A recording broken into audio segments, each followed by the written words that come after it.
俺手をつなごう。俺手をつなごう。俺手をつなごう。この世界好きなために。パンパラン俺、パンパラン俺、パンパラン俺、俺say ya. Hey guys, how you doing? Are we all having a festive weekend? Do we enjoy our Comic-Con? Do we get to say hi to Zet in real life? No dreaming around? For real? Was the actor there? No, but the costume was. Oh. And the executive producer. No, that I was aware of. Yeah. And, I did see a line, obviously, but it's not as crazy as, like, other lines that I saw that for a certain Kaizoku-themed show. Mm-hmm. Yeah. Although I did... Because a certain green, long-nosed guy was there, who's definitely not Sogu Mask. Out of all of the ones that could have come to America, I never believed that, like, Dawn would be the next one. I mean, to be fair, I thought the second one was either gonna be Joe or Luca. So the fact that it was Akime at all, that was surprising. Well, I mean, here's the thing with Joe, Mr. Miyuki Yamada. Yeah. He's gotten pretty big in film in Japan. So obviously, Godzilla -1 was one movie that most Americans would know him in, but I mean, he has been doing a lot, really, really a lot.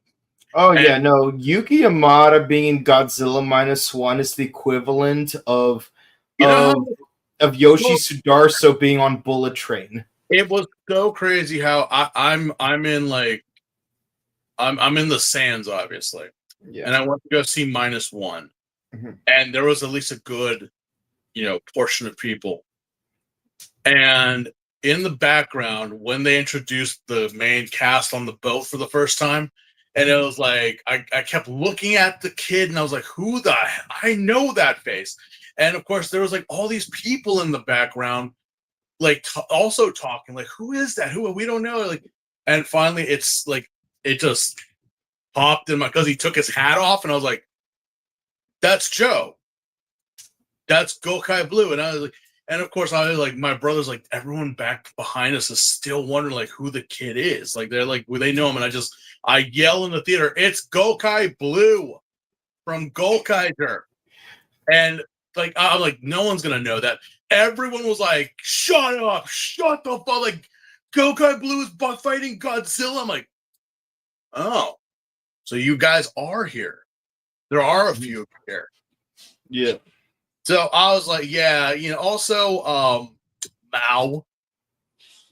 Lady Mao, everyone's favorite. Isn't it kind of crazy how the Gokai Yellow is considered like the hottest of all Yellow Rangers, both in America and really?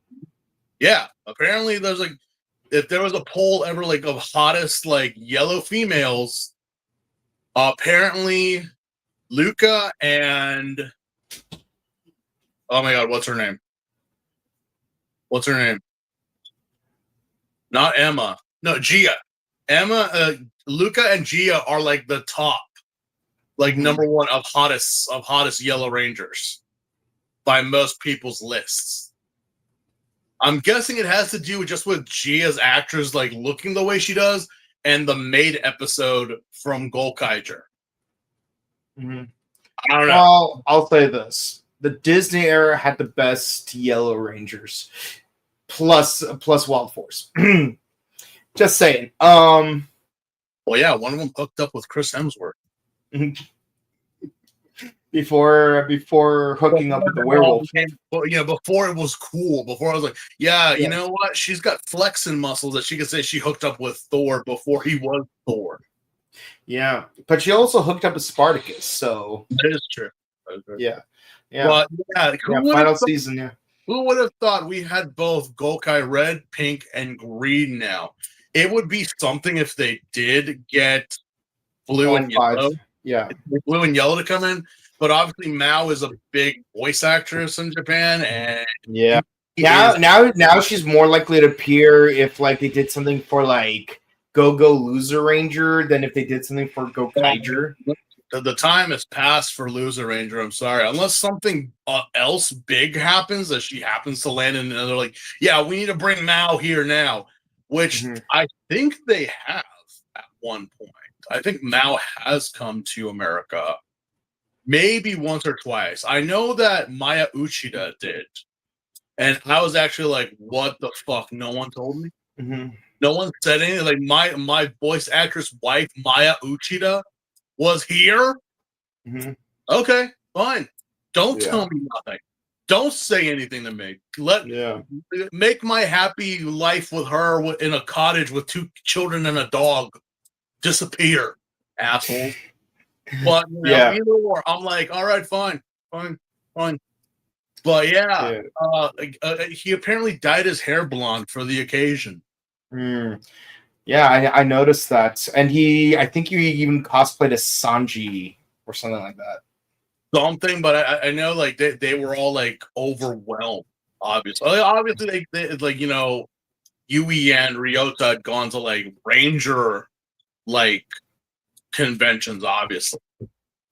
But imagine like I don't know. I mean, I to be overwhelmed by such a convention like that, like everything that's going on, everything that's happening and whatnot. It's like I remember some videos like they were just overwhelmed. Like, oh my god, not only do we have fans, but they go hard here in America when it comes down to this stuff. Oh yeah, no, like for real though, like the reason why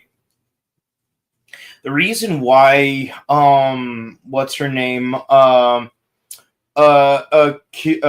Kyoke came to America last year was because Ryota straight up like told her, girl, you gotta come here, it's amazing. Like the fans are goated. I do recall that he was like someone asked Ryota if he was still in contact with this cast.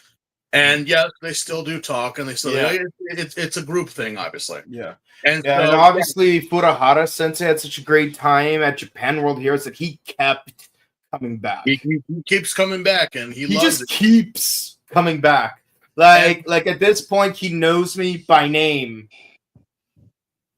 It's stuff that I have not gone to like most of it that I have not had time.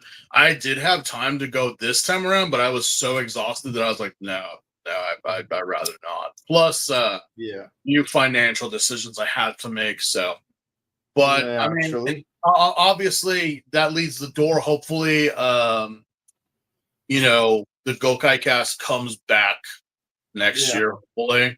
That's how it works. It's like if the actors have a good time, they network, convince other cast members to come back, and then when they do, if they also have a good time, they network further. Like remember back in the day, like the only Japanese actor that ever showed up to Power Morphicon was literally just Geki from Zyuranger. From Zyuranger, yeah. Yeah, and it wasn't until like later on when like you get the other 3 additional Zyurangers plus what's it called, the Ryu Ranger from Die Ranger, and 1 suit actor. But then like last year we had 8 freaking actors. We have 8 actors across both Sentai and Kamen Rider. I think it's now eye-opening because even Furuhara, I mean, it is about networking, obviously, and it's just like, again, the love that the people are like. I would say mostly in Japan, when they come to them and say, "Hey, you do have an American fan base." It's a lot of Japanese actors, actresses, voice actors, and what they're kind of like, "What? Excuse me, what?" Yeah, and it's ironic because like certain American actors stopped going to conventions because they had a bad experience with conventions. And let's be honest, it's not necessarily an issue with the showrunners. It's not necessarily an issue with the shows. Yeah, the issue was certain fans, not all fans, but certain fans, very specific fans. Believe you me, I've sat in the VIP room of several conventions in my time. And spoken to many of the guests, whether they be mainstream or like, and believe you me, even I have my stories like helping out voice actors and guests of like manic fans and whatnot. Like, but it's like, it's kind of like if you were to like at a bar at the end of the night, just drinking and just comparing stories, old war stories. It is sometimes crazy.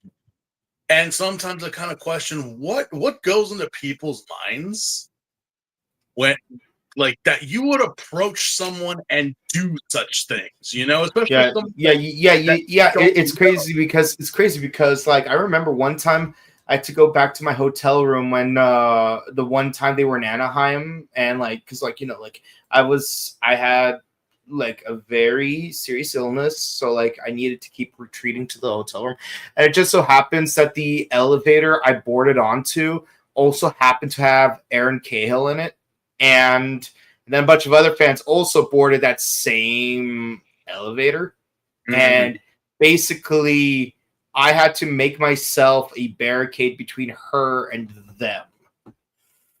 Like, I'm glad she came out unscathed. I'm glad that she decided to come back in future conventions, because certain other Pink Rangers, for the same reason, did not come back. Again, won't say which, but I totally understand why. Remember, they're people too. They need their space. As well. No, I know. That's something that I learned very, very early on.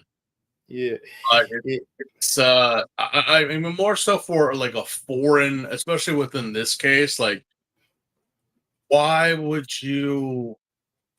I mean, they're guests in this country, and we must treat them as such. But we must treat them with respect because of the situation that we're in. Yeah. It's like it's really interesting because it's like there's like this thing where like you have like this demigod syndrome involving celebrities, and it's like, but the thing is, there's two ways you go about it. Like, do you avoid them because because you see them as demigods, or do you just bombard them because you see them as demigods? Either way, they're still human. Like, and so please respect them as humans. I mean, it just, people get super excited, and I get it. Oh yeah. No, I totally get it. I don't know if it's me being more mature or me being jaded or somewhere in between the two things, but it's like one person that I wish that if they do, and because Futahara continues to be a presence, who out of all like the cast of Goanger, which it would be really cool if Miyu showed up, or Kagadeshi. Those are the two that I've always like wanted to meet, like out of that show. Yeah, just like with the behind the scenes and all that stuff, that would be awesome. Oh, for me, I would love to see Hiroto just because like he and I could be emo together. I would also, if there was ever a chance, and again, this is a strong one, just because, I mean, any Sentai, obviously, like the cast of Shinkenger would be big. The cast of, I mean, even Goseiger, despite the cast was solid, despite what it was. I'll even say like if we brought back like Gaim, with Kota, but like if they had brought in like Mai or Michi along, you know, like, but again, it all depends because again, some of these people still are working and still are rather big. So the chances might not be, but hopefully I will get a chance to get a special rare item signed. Yeah. If But the good thing is that a lot of actors retire around their late 30s, early 40s. So it's only a matter of time before like they decide to, But then again, some of them find it like a sort of like a second wave when like they play more mature characters because they're older. Like how many like Sentai actors from like the 90s or 80s they had like they basically played teenagers or early 20s characters during the Sentai era, but then now that they're much older, they're like playing like the police chief in this procedural show or whatever. Yeah, that's very true. That's very true. Yeah. Well, anyway, enough. But yeah, speaking of Orange, let's get actor cameos. Oh, really quick, just to get it out of the way. Yes, a certain friend of ours from Toei did go to LA Comic-Con this year, and it's their first Comic-Con, and thankfully they were able to get some reporting in on. Well, like by reporting, I mean just like send me some details about stuff that happened at the convention, and yeah. Not that it was necessary, because turns out it was going to be live streamed anyways. But cool. Are we going international? Did you actually? Is he on the books now? I'm sorry. Is he on the books now? Or have we gone international with our scouting?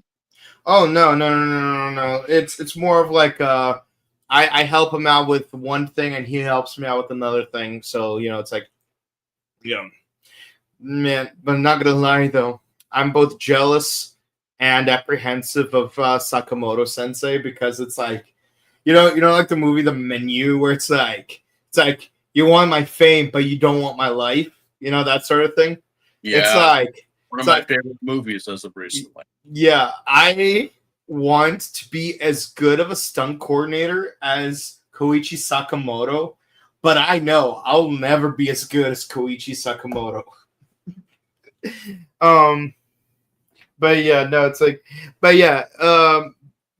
Like going into the Kamen Rider panel that was earlier this morning, not much to report on for that matter, but it is hinted that around episode 6 we're gonna get more focus on Nemu, and basically they're surprised and happy that a lot of Kamen Rider fans showed up to LA Comic-Con. So all of you who were at LA Comic-Con visiting the panel, thank you so much.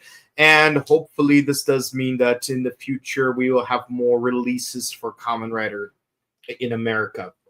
Well, they did show some new toys in the last episode. Mm-hmm. And also, we finally have an opening for Zet. Yes, and we'll get into it tomorrow. We finally have an opening for Zet. So, all right. But we finally got it. Yeah. Do you accept the challenge? Gladly. But yes. And also the most interesting question that was asked is, what's the most difficult thing about filming that episode? Sorry, the series, and it's for the film crew, both the filming crew and the post crew, to discriminate between reality scenes and dream scenes.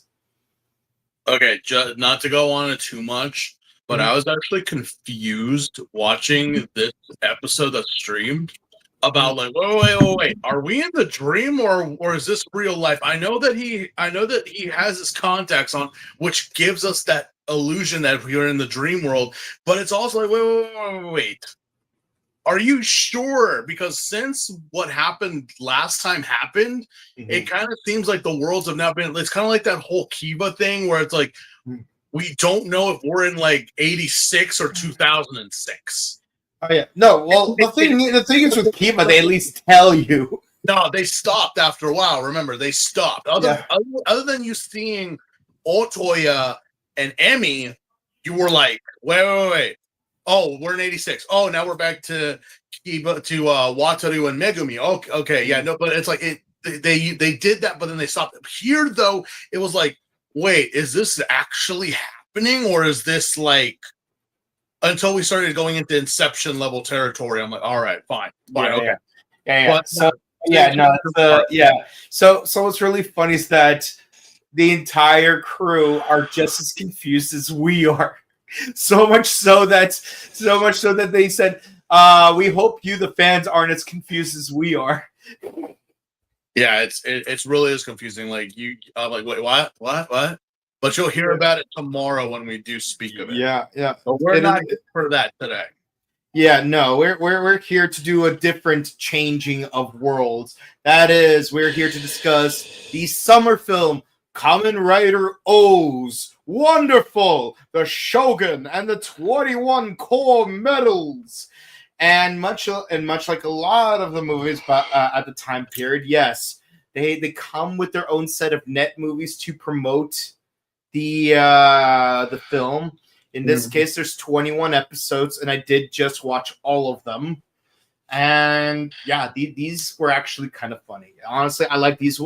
Honestly, I like these net videos a lot more than the ones from Let's Go Kamen Rider. The quiz ones. Well, Let's Go Kamen Rider are more so like horoscopes, which is ironic considering Hank Forza is up next. But the thing is, it's like they have like a different thing for each of the 21 core medals, starting with playing that game with AG where like someone reads a prose, they have to draw a card based on that prose. There's one where it's a POV where you go on a date with Goto. There's one where Gata Kiriba goes and needs to go through therapy because he only shows up twice. And that's where Erica informs them, yeah, the CGI budget is insane. So much so we only have enough budget to have you in only 2 episodes. I wish they didn't squander both episodes in the first 16 episodes, but okay. But at least in this movie, we get our money's worth with Gata Kiriba. Oh, absolutely. They redeemed him in some cases. So yeah. There's one where where Ankh and Akira have to compete against each other over naming certain combinations.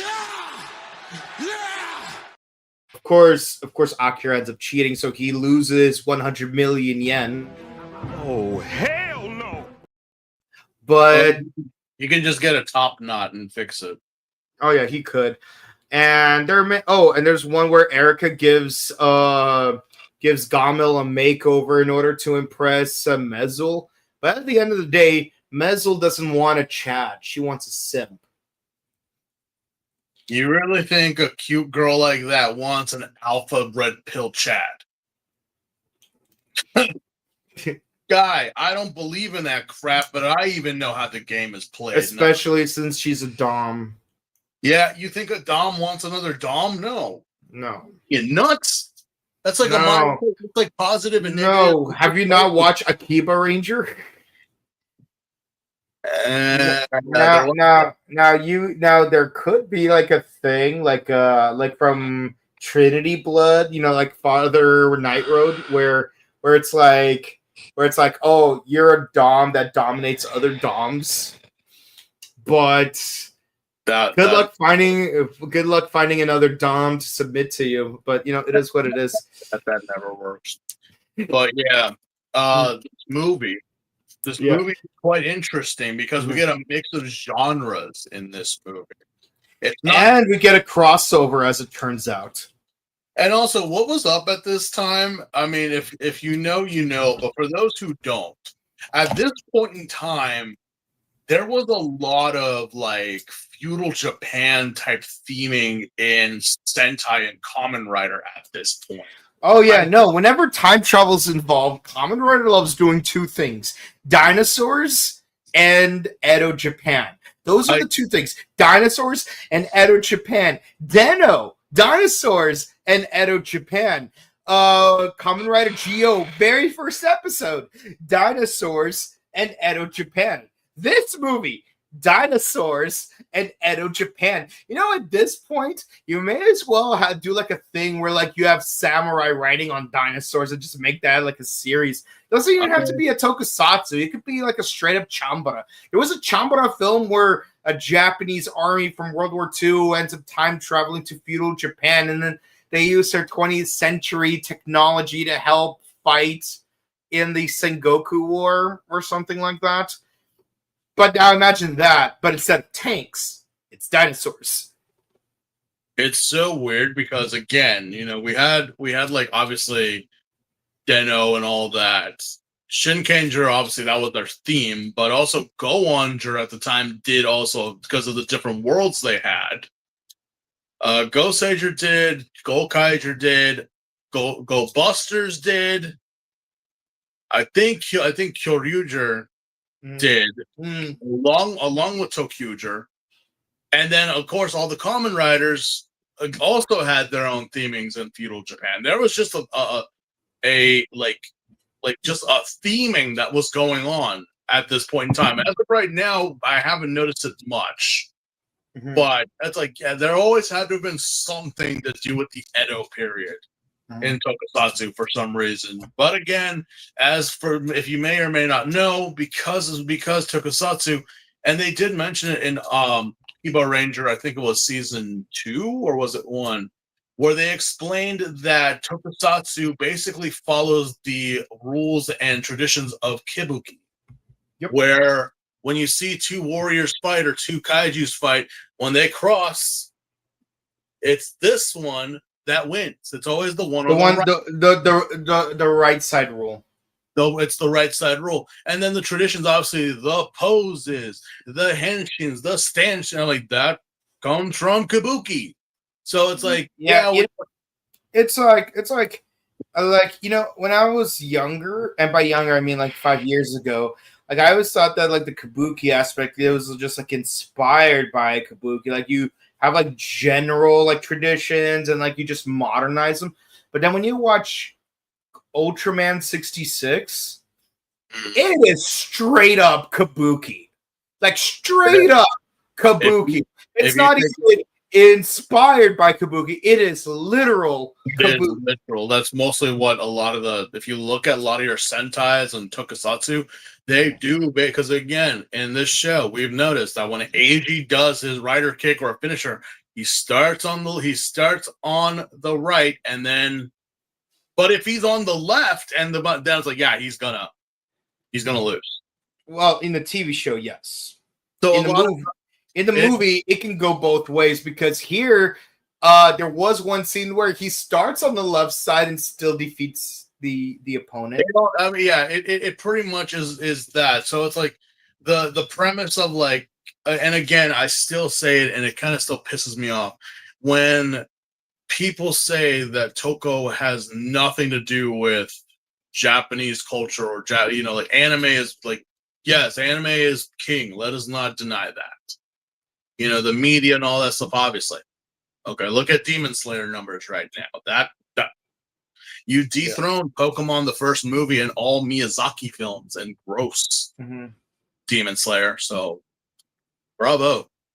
The thing is that the inspiration is there, and saying like, oh, well, Toko and all that stuff. That's not like, hey, shut up, man, because that's like you saying that Kabuki, samurai, instant noodles is not Japanese enough. No. It is an old-time tradition that even still to their media continues to this day. It's the same thing as our traditions in media. So, again, here it's very prominent because we do deal with the feudal era. And as for why the feudal era, since, again, the thing with, like, the king and all that stuff takes place, like, 8,000 years ago, was that during the time of the feudal era? 800 years ago? Yeah. No. So I'm like, okay. But either or, let us start this movie.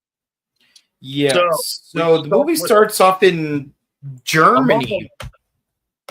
A monologue of all things. And I'm like, where are we today? Are we in the mountains of Kyoto? Are we over in Sendai? Maybe on one of the islands. Oh no. We're in Deutschland. Yeah. Because We're in apparently one of O's alchemists, like the original King O's, was his alchemist was buried in Germany, apparently.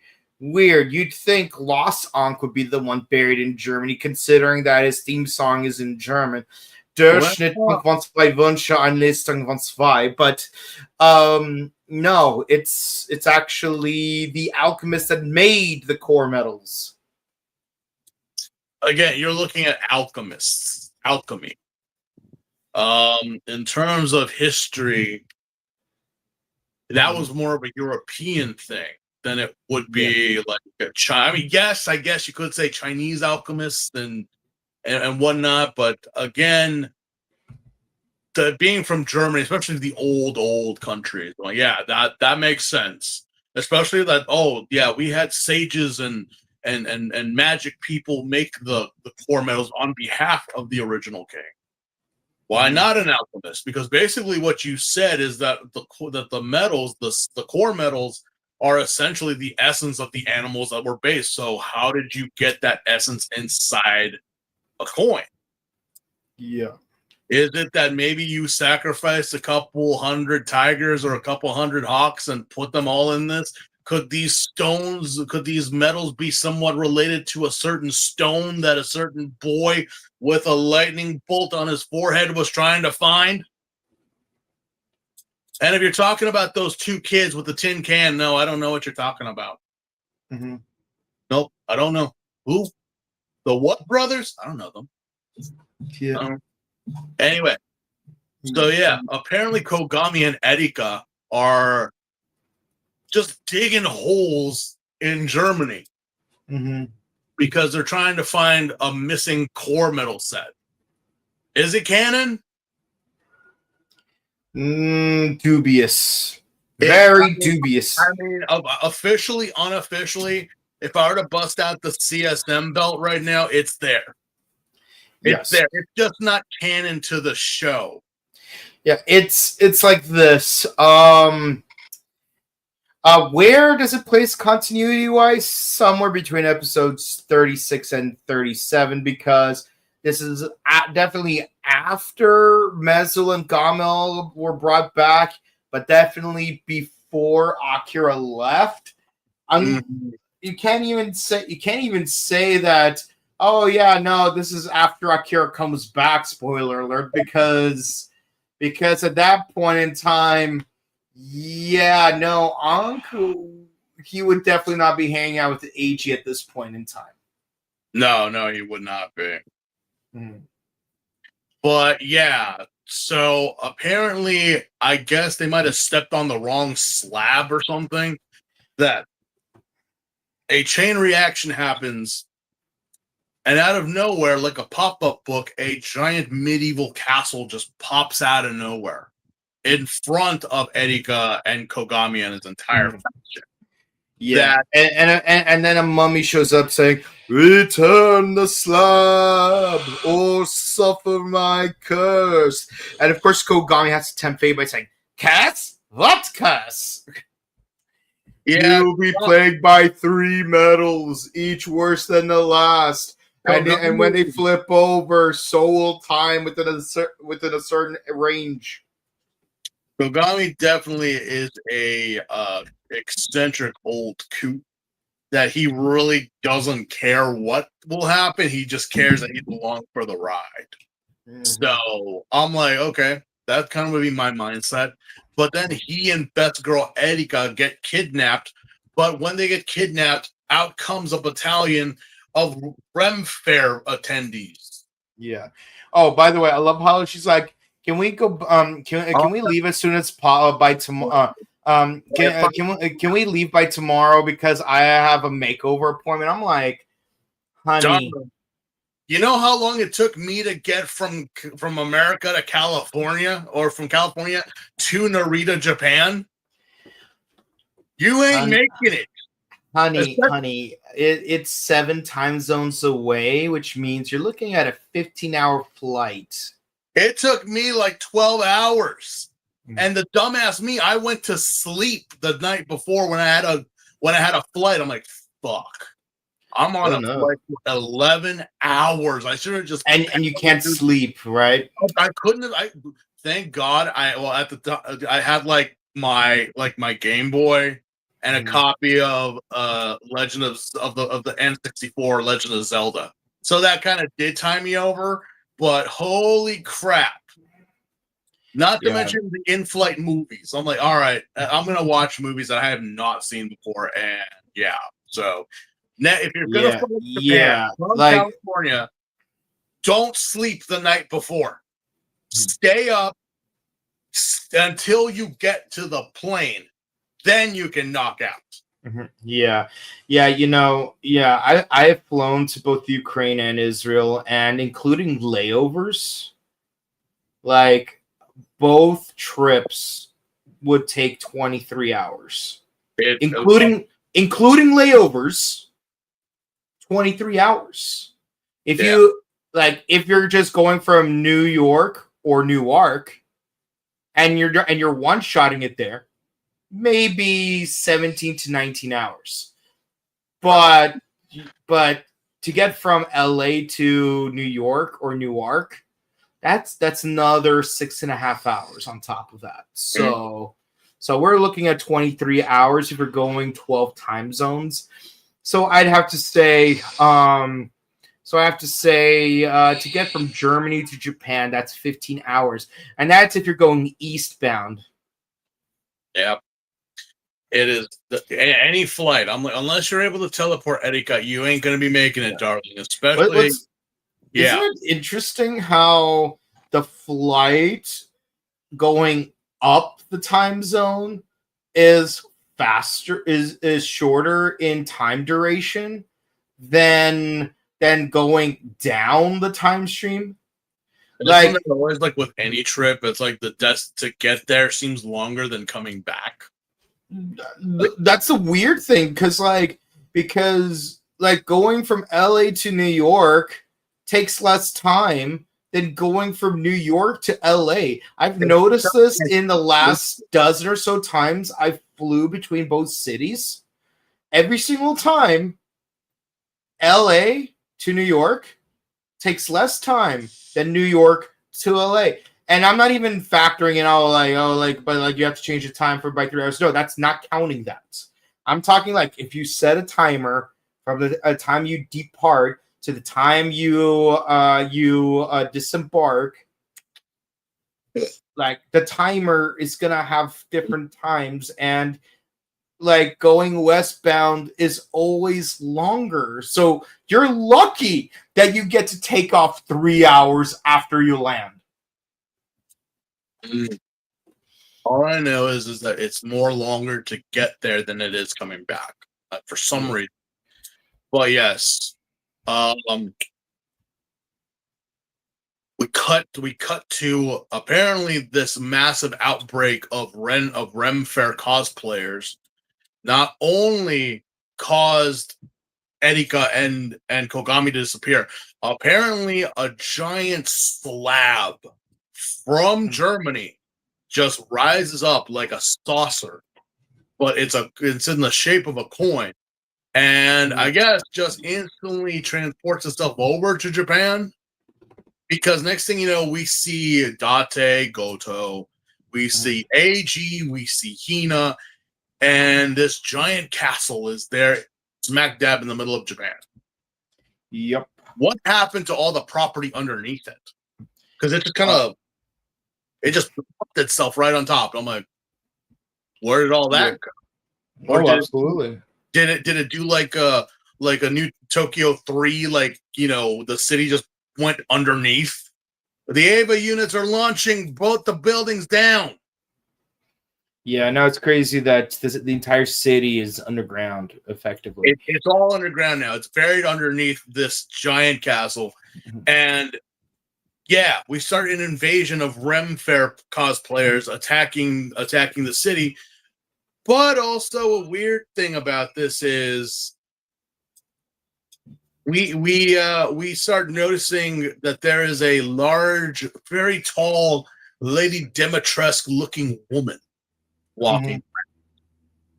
What is this thing? Mhm. And It is the alchemist Gara. not that Gara. Oh, It's another Gara. yeah, it's the alchemist Gara, which has a deep male voice despite having a woman's face. Well, isn't that how it always is? You know, you awaken some ancient forces from God knows how long, and then they appear and they have a woman's body but the voice of a man, and they just look at you and say, "Are you a god?" Hold on a moment. Yeah. Yes. Are you trying to do Gara's voice from Naruto? No. I was doing a Ghostbusters reference. Right.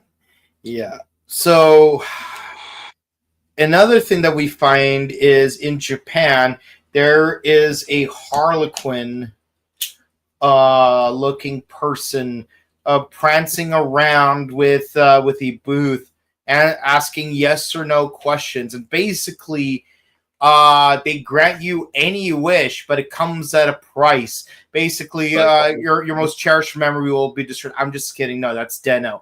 No, you have to permanently wear a samurai top knot. And yeah, you think it's a joke. You think that's like, well, wait, like the money that they're offering is equivalent to $5 million. Well, Japan, 5 million yen, which I guess in like our money that would be roughly $50,000. yeah.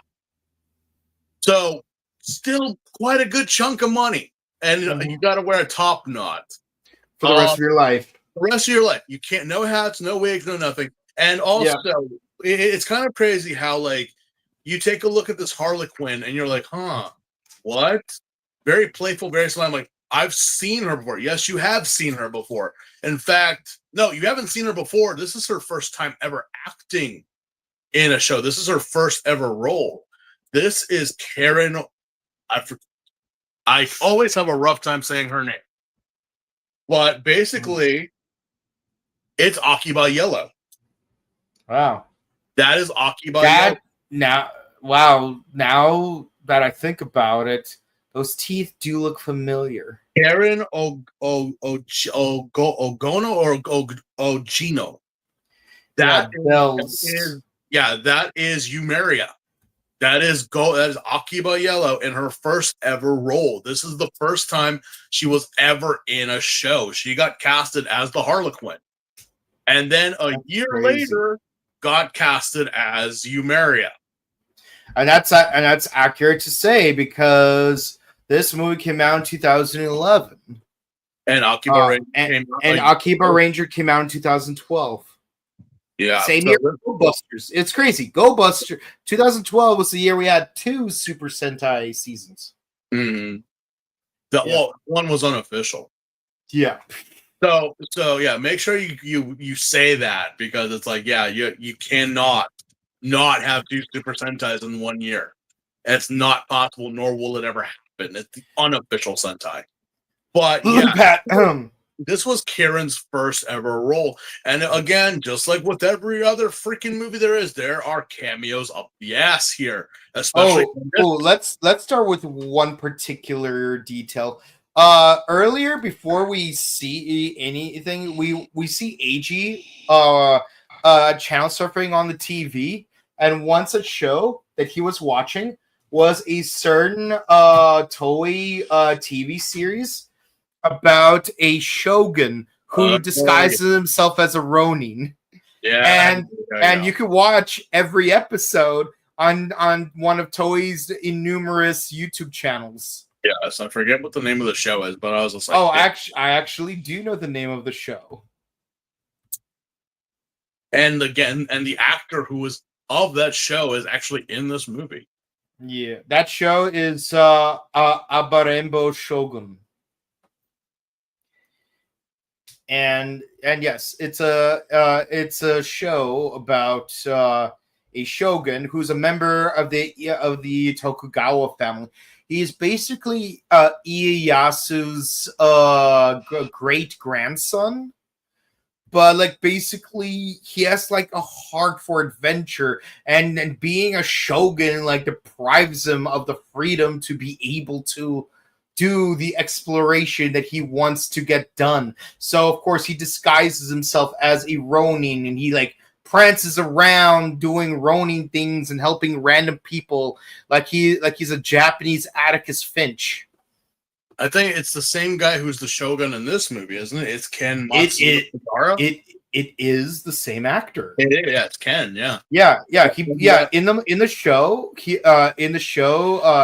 played Tokugawa Yoshimune, and he reprises the same character.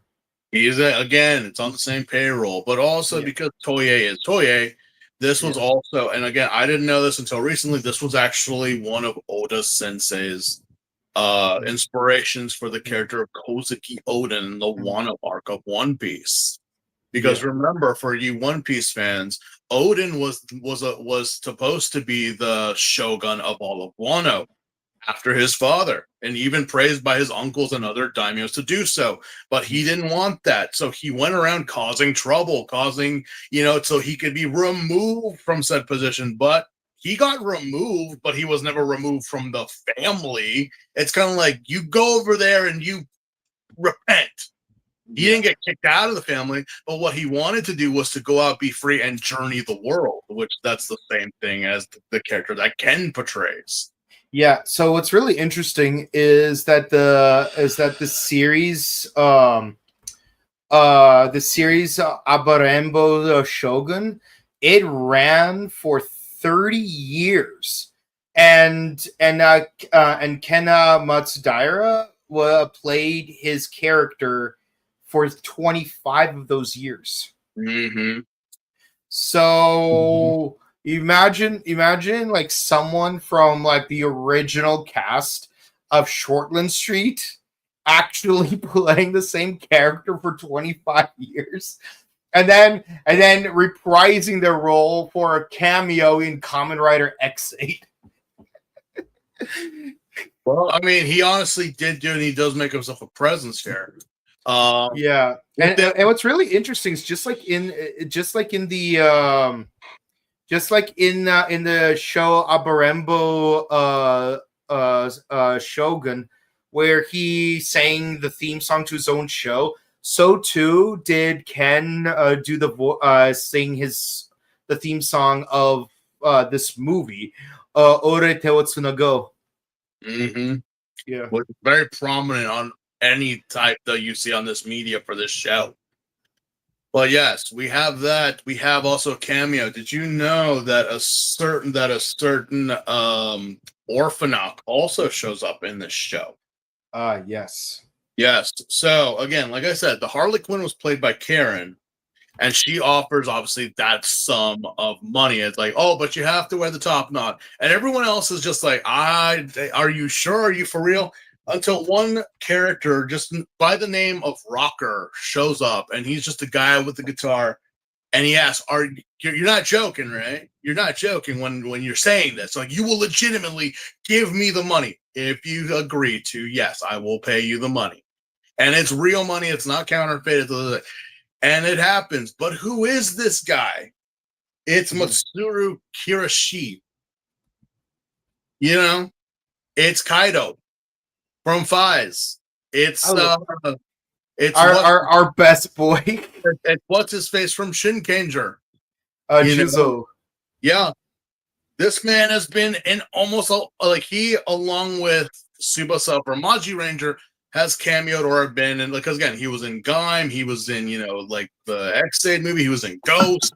He just loves being in this genre, and he's one of those guys that you're like, it's like a Pixar cameo or like a Marvel cameo, like where's Stan Lee? In this case, where's Matsuru?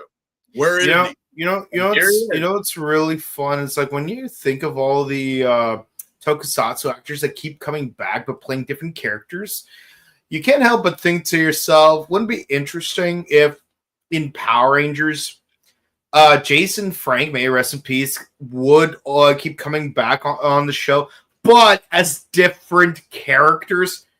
I mean, to be fair, Kelson Henderson already does that, and we love Kelson because of that. But imagine if like a veteran ranger did that, like an actual ranger, not someone who became a ranger in a dream in one episode, and then a ranger in one episode of their own season, and then the same ranger for 3 episodes of a completely different season. No, I mean, imagine if an actual veteran ranger kept showing up as different characters.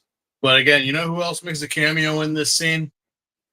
The Kamen Riders. The Rider Girls. The Rider Girls are there passing out flyers, which I'm like, yeah, that doesn't stick out. That doesn't stick out. Yeah, really. Who are these girls wearing those toy belts? Yeah, what are they promoting? Also, does it really matter? That Fumika Shizumu is in this movie as well. She was also in this scene. She is best girl in Kamen Rider Forze. She's what's her name? Bogey girl, astronaut girl. Oh, not Yuki. Wait, are you talking about Nadeshiko? No, Nadeshiko's the goth. No. Nozama is the goth girl. No, Nozama's the goth. Yeah. Astronaut girl. You know, like the one that was there with the Sailor Moon one. You know, the one that's been there since episode 1. Oh, Yuki, the one that joined the cult. The one that started, the one that like along with Fies and you know the I want to be Fies boy over here, like that started the Kamen Rider Club. Yeah, to be a cover for their whole thing, even though like they are basically like personas of the Kamen Riders just by their names. If you didn't know that, every character in that show is based or named after a past rider.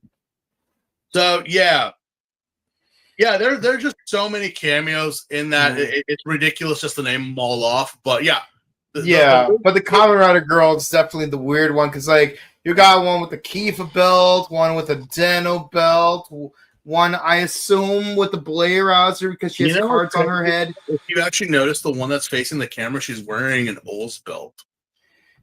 Yeah, that how better question is how. One has double driver.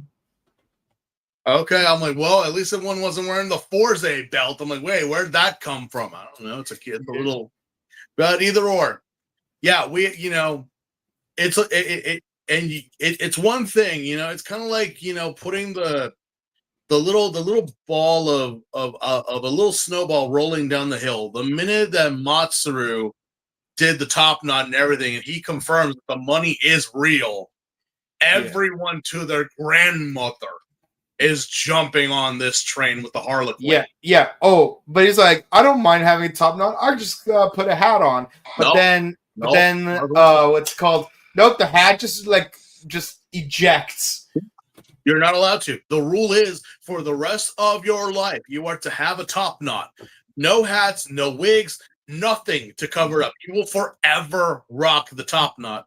And again, you might think to yourself, that's embarrassing. But if someone's offering you nearly like $500,000 in cold hard cash, and like they have enough for like this whole group, because again, it's like, there's 50 people, then that means you took the money. Yeah. Is it that embarrassing?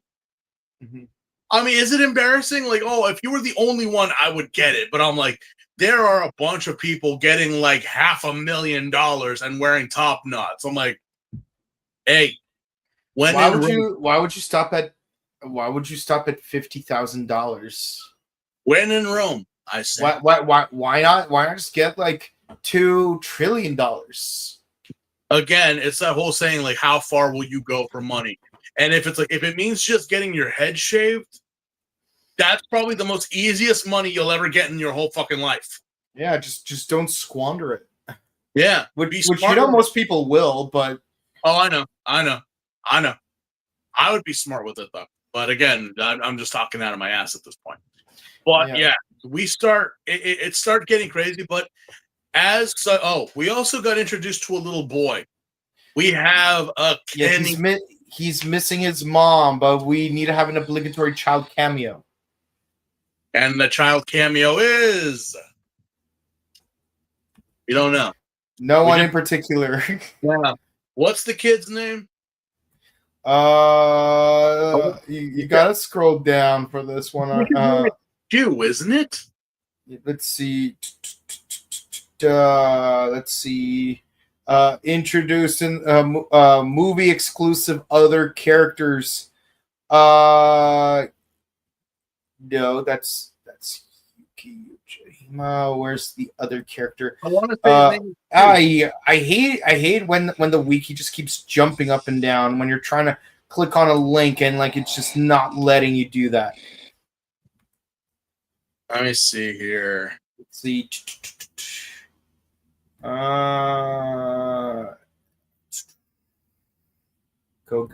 Cuisine Restaurant, Chiyoko, Kogami, Erica, movie exclusive villains, others. He's not listed. He's not even listed. How is he not listed? But freaking the Harlequin is. The Harlequin name is Belle. Yeah, Gara's listed. Yuki is listed. Maki, Chiyoko, Kosei, Kogami. Wow, they even have Kogami's first name. Gara in humanoid form. Otomo? No, wait. No, that's the voice. Let's want see. to say his name is Shu for some reason. I could have heard his name was Shu. Yeah, it's like let's see. Night Soldiers, Tokugawa, Gentaro Kisaraki, Yuki Jojima, Scanner. Now the kid's just freaking not listed. Whatever. I'm pretty sure it's not even listed. It's gonna bother me. But he is just a Kenny at this point because he really has no other than dropping a tidbit later on. But yes, we do find out that apparently because people are taking the money, it's also causing cell metals to pop out of their heads and go to the castle in which this he of an alchemist is collecting cell metals. And also, apparently, Kogami decided to get a top knot too, not Erika. But it's proven that, people are greedy, and I don't. And the thing is with this character is that they don't like greed, apparently. But you were the cause of creating the greed. It's basically you. It's your fault that you created these monsters, which technically I'm insulting monsters by calling the greed monsters. Technically, the greed aren't bad. It's just in their nature. That's just who they are. It's like the scorpion and the toad. It's in my nature. Again, are they bad? Not really, because if you remember, we did mention that the greed actually fought against Old a long time ago because they didn't want a king that believed to be a god to become a god. So these monsters actually saved the world because our hero actually lived long enough to become the villain. But now it's like, and that's why it's like, well, AG, is AG falling into this? No, but there are certain events that are happening that could cause him to do this, and we're trying to stop him now. Whether it seems like we're actually trying to like do other stuff, but we like to network. We like to multitask us screeds. We like to do other things besides that. So I get to the alchemist. I say, what is your beef and what is your plan? You made them, so what's your problem? Anyway, Ankh knows nothing about this. Neither do the greeds. But the thing is, enough coins were produced that a slab of the city of Japan, of Tokyo, becomes another cell metal. That the side where AG and Hina and everyone else are at gets separated, and Date and Goto get separated as well. which this sucks for Date because where Hina was, that's where his milk container was. Yep. So poor Date doesn't have his container nor his henshin belt. Oh, hell no! Oh, hell no! Oh, hell no! Oh, hell no! Oh, hell no! Oh, hell no! Oh, hell no! And although I do find it funny how Akira was actually okay with wearing a top knot if it means getting 100 million yen. Look, And what's funny is that on him specifically, it probably would have worked. look. Because I've not ever said this on the reviews, but I'll say it now. Date is a whore. Okay. Like how to get his medals, to get his money for his goals, he will do it. He is he might be a whore, but that means he's getting his goals close. So we don't slut shame here, because slut shaming admits you don't get any. Yeah. Date does. Mm-hmm. Cue the clip. Yeah. Akira totally gets.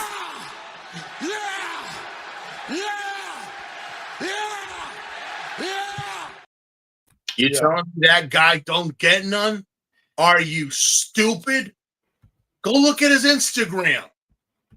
Sheesh. Mm-hmm. Yeah, no, like he probably gets more thirst trap than Asuka does. There is one photo on there. One that I think he broke the internet with that one. Mm-hmm. I even showed it to some of my non-Toko people, and they immediately started following him. Like, you don't even know who he is. And I'm like, no. It's kind of like what, like, as of recently with Sets, when you told me that Police Girl was a past Kamen Rider from Skits, and I looked into her, and I'm like, yeah, I had that same, because again, she has been doing a lot of what the term again, the Gavur. The Gavor. So I'm like, I'm following her, and I'm like, yeah. I'm like, ooh, okay. Yeah, no, it's like straight men and gay women beware, because JoJo, Akira Date, and Metal Yoshida are the three gateways to bisexuality. Yeah. They are the most manliest of men. But yeah, so Date is literally rocking out with this junk out. He ain't got nothing in this movie. He's just going to go full on Rambo. But we'll come back to that. So the part where both AG, Onk, and Hina, along with little Kenny over here, was that side of the world flipped and went downward. And for some reason, we wound up in feudal Japan, which makes no sense. Which, again, who am I to question the physics of time and space and the space-time continuum? We could travel in a DeLorean. We could travel in a freaking police box. So what? Time travel, anyone could help. Peabody and Sherman just would walk into a freaking doorway. And they were already in the old Roman Empire. Don't get me started on Carl Winslow and Steve Urkel. Okay, so time travel isn't really that hard, ladies and gentlemen. If a dog could do it. But yeah, we wind up in the feudal era, and not just us, but also a group of modern day people. And if you think the feudal era, the feudal era is just a nice way of saying it was the Dark Ages. It's like some dude was like honking his horn in his car, and so I was like, "Those guys are freaks." Yeah, we're talking about Middle Earth. You want to talk about like, oh, people are not accepting or kind nowadays. Oh, it was worse way back when. Yeah, If you no. even count, they burn you at the stake. You know what's one of the most hilarious scenes from American Horror Story is when Kathy Bates' character. When Kathy Bates' character from season 3, who's a total racist and slave owner, by the way, she's basically immortal, so like she's beheaded and like completely like conscious the whole time, and like her head was forced to watch the Barack Obama inauguration. And the look on her face and the way she was crying was just hilarious. That's basically that one guy complaining about this other dude having a car. God, I love Kathy Bates. Such a goddess. Not the character she plays sometimes, but as an actress, she's amazing. But as the actress, I'm like, my God, there are very few women I would bow down to. Oh yeah, no. Harry's Law is one of the greatest procedural shows of all time, and if you haven't seen it, you should watch it. It had like maybe 2 seasons. But yeah, we wind up in the feudal era, which again is the dark times, and well, you can kind of imagine that Ankh and everyone else are not getting widely accepted.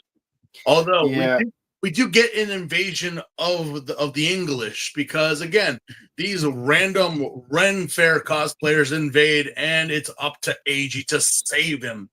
Yeah, and Gara transmutes a snake mandrill jaguar yummy. It's basically an abomination. It's this is what alchemists do. Okay, they pretty much take, they were the modern day creators of Digimon. I got this. AG, big brother AG, come play with me, AG. Are you traumatized yet? Oh, hell no!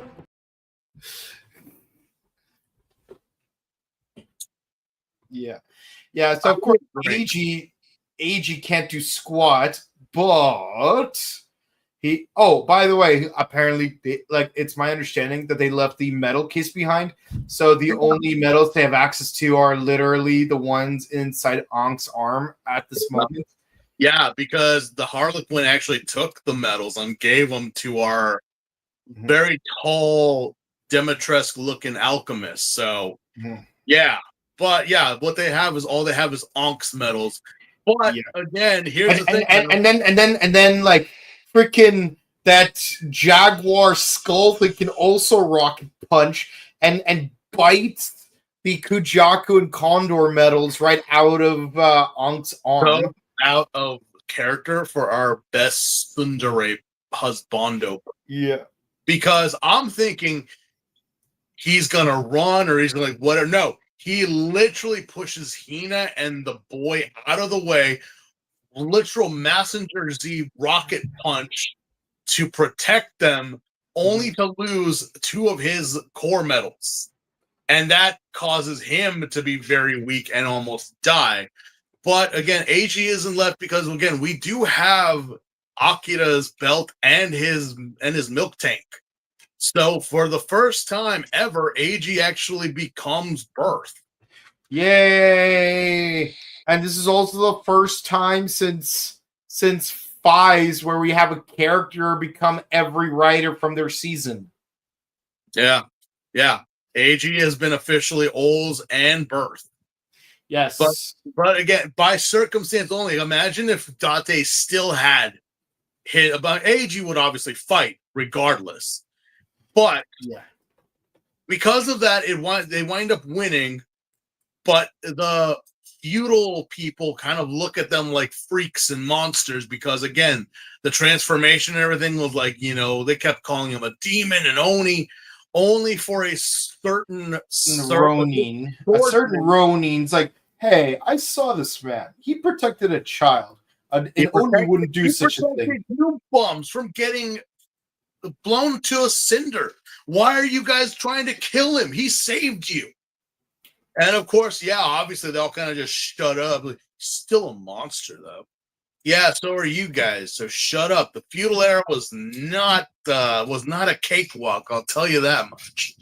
I can imagine. You can only imagine. You want to talk about how people are not helpful or accepting in today's society? Go back to the old days, to Middle Earth, to Middle Ages, and see how accepting people were back then.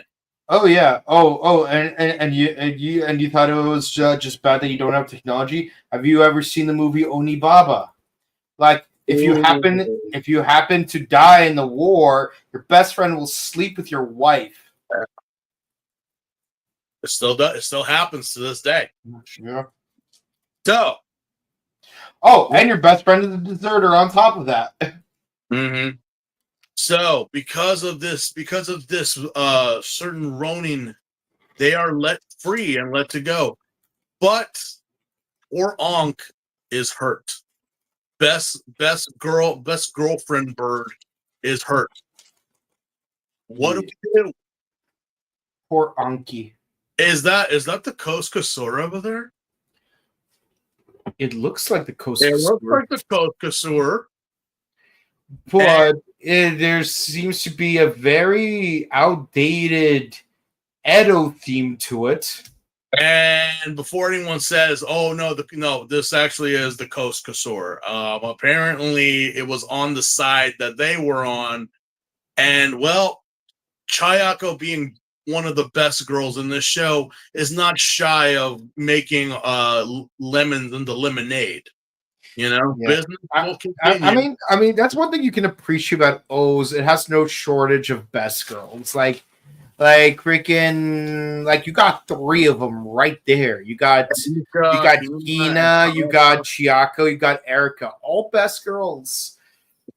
You know, making a profit, but also depleting Ankh's ice rations. Yeah. That's the one thing that, oh yeah, he might be over here with the Pokemon doo-doo, but he's very upset because you're like his food. Mm-hmm. Yeah, that's no, don't mind that he's got a gash in his arm. No. My ice pops. My ice pops. Well, you go lay down, best bird, and we must don feudal era clothing at this point. But we also do get the confirmation that, yeah, this little Kenny we've been toting around, he had a fight with his mom before all this happened because she's a single mom and tries to make the best for her son and does everything she can. And, you know, as I've said many a times before, and I'll say it again, kids are stupid. Mm-hmm. But they say things they don't mean. They have the full right to be stupid because they don't know what's going on. They don't realize the sacrifice. And neither did we when we were children, of the sacrifices our parents make for us, you know, whether it be a single mother or with a full-fledged family of things that we cannot afford or cannot get, you know, only to find out, yeah, the reason why the kid was in the forest when all this happened was because his mom was captured by the cell metals, dragged into the forest, and she actually is now possessed by the spirit of this alchemist, who she has now become the fair lady Demetress. Yes. Damn. God damn it. So we have a possession. Mm-hmm. Mm-hmm. Oh, hell no. Mm-hmm. So meanwhile, in the present day, the Alchemist is still undergoing their agenda. We are a secret club because of our agenda. It is a dark agenda. It is an agenda some other clubs may not agree with. Yep. You know, you think that clip is outdated and not suitable for this show or for this particular film. You are so wrong. It actually fits properly here because we are dealing with resurrecting a serpent. Mm-hmm.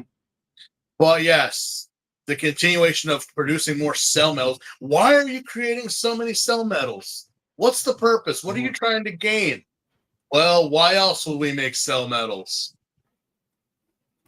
To take over the world, of course.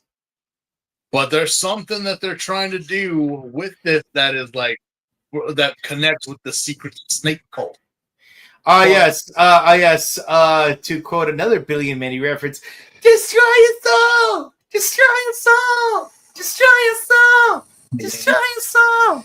Destroy your soul! Destroy your soul! I'll have the chicken. Destroy your soul! Oh yeah.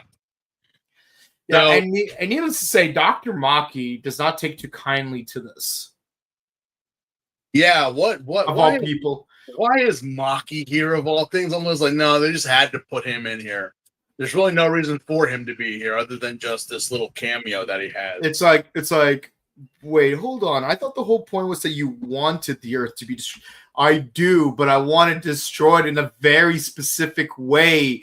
They're doing it in a very different way from the way that I want it done, and that's the problem. Yeah. But also we do get the greed in this moment, which we again, Uva, Gommel, Mezul. Yeah, the one weird thing about this is the fact that Uva's there at all. That's the one discontinuity in the entire season. There. I'm like, so wait a minute. Are you telling me that the betrayal never happened?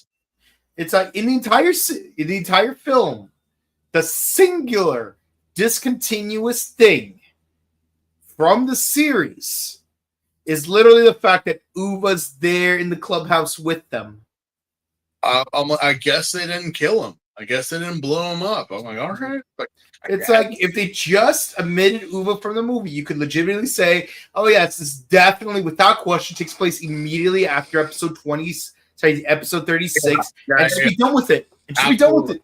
Yeah, but no, he is there, all just like in episode 1 when all of them were, pretty buddy. Uva is there, and I'm like, okay, fine. I guess we didn't kill you. See, okay. And here's the opposite thing that could have happened in the TV show. Maybe don't kill Uva in episode 36, but then do it at the beginning of episode 37. Well, I mean, just move the event over one episode, and then just say it takes place just before that. Mm-hmm. Well, no. That's why I'm just kind of like, okay, fine. Well, you're here, and we'll save you guys for later. But for right now, we got to go back to feudal Japan and see what's up with the odd couple over here. Which, obviously things are not going so hot because they wind up getting attacked again by the Renaissance cosplayers and this abomination of parts and things. I still can't get over the fact that the jaguar face is right on the snout of the baboon. Mm-hmm. I'm like, yeesh, this thing is just ugh. So yeah, Onk decides, you know what, fuck it. Just give them back and don't lose them because we can't afford to. And AG transforms into Ols and he starts fighting again, but he gets overwhelmed. He's getting attacked by a bunch of rejects from the Rem Fair. What is he gonna do? Look, here comes a white horse, and it's not Akira Date this time. No, it's this takes me to a certain thing where I kind of wish that Akira was in feudal Japan because then Akira would have just fit right in and when he meets Tokugawa, he'd be like, I don't know who you are, but you feel very familiar. Like you're someone my great grandpa probably knew. He does. I mean, yeah. We've stated it many a times with Akira of who he looks like or who he supposedly looks like. Yeah. So, and who he would eventually become. Yeah. But yeah, no. Our rogue Ronin comes in on a white horse, showing off the family crest of the Tokugawa. family. Yeah. Which is a very prominent family in Japan. I mean, to show that crest. Here's the thing, and I actually learned this while I was on my travels in Japan. I actually asked some people I met, even a local tattoo artist. I asked them, well, because they asked me the whole premise of like Americans getting like kanji or something written on their bodies and they don't even know what it is, but they claim it to be something. Like, yeah, yeah. Why do you guys? I don't fucking know. I really don't know. I asked the tattoo artist, what's one thing that you will not do? Like, if a foreigner comes to you and says, like, you want this, what will you not do? And he literally Tokugawa family crest. He said, no, any of the family crests. Anything that relates to like the daimyos, the shoguns, anything of that, that's like, no. That's like saying you're gonna get a tattoo of like the Rockefeller family or the Roosevelts or like some type of family crest from England or Ireland or something like that. That's a big no-no here. We don't do that. Like, why would you do that if you're not part of that family? Like they actually told me that they had one foreigner who like was paying them a ridiculous amount of money to get a certain emblem on because they thought it looked cool. And they're like, I don't care how much you're paying. I ain't doing it. I'm not doing it. I'm not bringing shame to my shop or myself for, then I have to deal with that. So I'm like, there was someone that I knew, stupid cat, that's how I refer to them as, that actually had the Tokugawa emblem tattooed on their body. No. Yes. No. And I asked them again. This was young me. I was like, that looks cool, but why do you have that? I kind of knew it was a crest. And they claim that they're a member. That they're like a member or descendants of of a certain family in Japan. And I'm like, can you prove it? That's what I said. And they said, well, my mom has all the information, but here's the thing. I did like without them knowing, speak to their mother. And she said, oh, you mean that thing on yeah, like I don't know. They just said it was a pretty design. I'm like, oh fuck. I just kept quiet. I don't speak to this person anymore because they're a fucking moron. But it's like, why? Seriously, I know some people got on me because I have one on my back, but I'm like, that's actually not a real crest, technically speaking. It's the Kozuki Odin crest from One Piece. So technically speaking, it's not like if I'm taking the Tokugawa namesake and saying that I am a member. I'm like, no. Fictional, you're okay. Real, no, don't ever, don't do it. No, at most make a fake crest, but even then, just don't risk it. Don't make a crest. Period. Don't do it. It's like taking the crest of the royal family of England and saying you're part of their family. No. First of all, the royal family wouldn't even get tattoos, so put that on you. Well, maybe I mean, some of them would, but not of their family crest. I think Charles does. I'm not sure, but in terms of the family crest or whatever, no, don't do it. But yeah, just don't do it. Don't do it. Go get a cell metal tattooed on your body somewhere. Go get something like. Don't get the crests. I had an ex, and I haven't seen them. I haven't seen them since 2018. I ran into them a few months ago, and oh my god, they tattooed a bunch of Kamen Rider symbols all over their body. Like, don't get me wrong, I love Kamen Rider, and arguably even more than they do. Like, come on, guys. I have my own podcast of Kamen Rider, and like I've watched all 1,705 episodes of Kamen Rider, but did you see any tattoos on your body? No. I mean, would you? I mean, no. I would only get like Onk's medal, the broken one right here on my wrist. Yeah. But it's like, no. it's like maybe if you got like a cool arm tattoo where it's like a mural of your favorite rider, okay. But you're not even doing that. You're just doing like the individual character logos, where it's like, oh, you got a Geats one here, a Kiva one there. What's it called? Maybe an X8 one there, and so on and so forth. But the thing is, it's like, the way you have them placed everywhere, all over your body, it's like, what do you think you are, Zells? No, stupid. But anyway, we actually get a combo in this movie.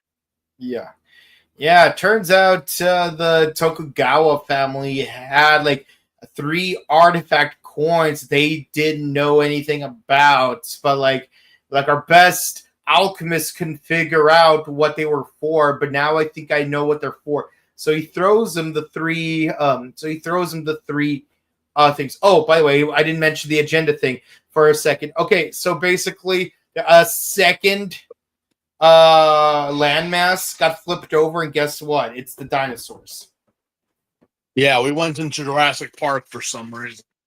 I also love how you had that dinosaur mascot, like that scene from Austin Powers, where it's like, run, it's Godzilla. It may look like Godzilla, but the international copyright, it is not. Still around like it is Godzilla. No, it's not. And then you see the little Charmander running across. Yeah, we did also get that for some reason. Yeah.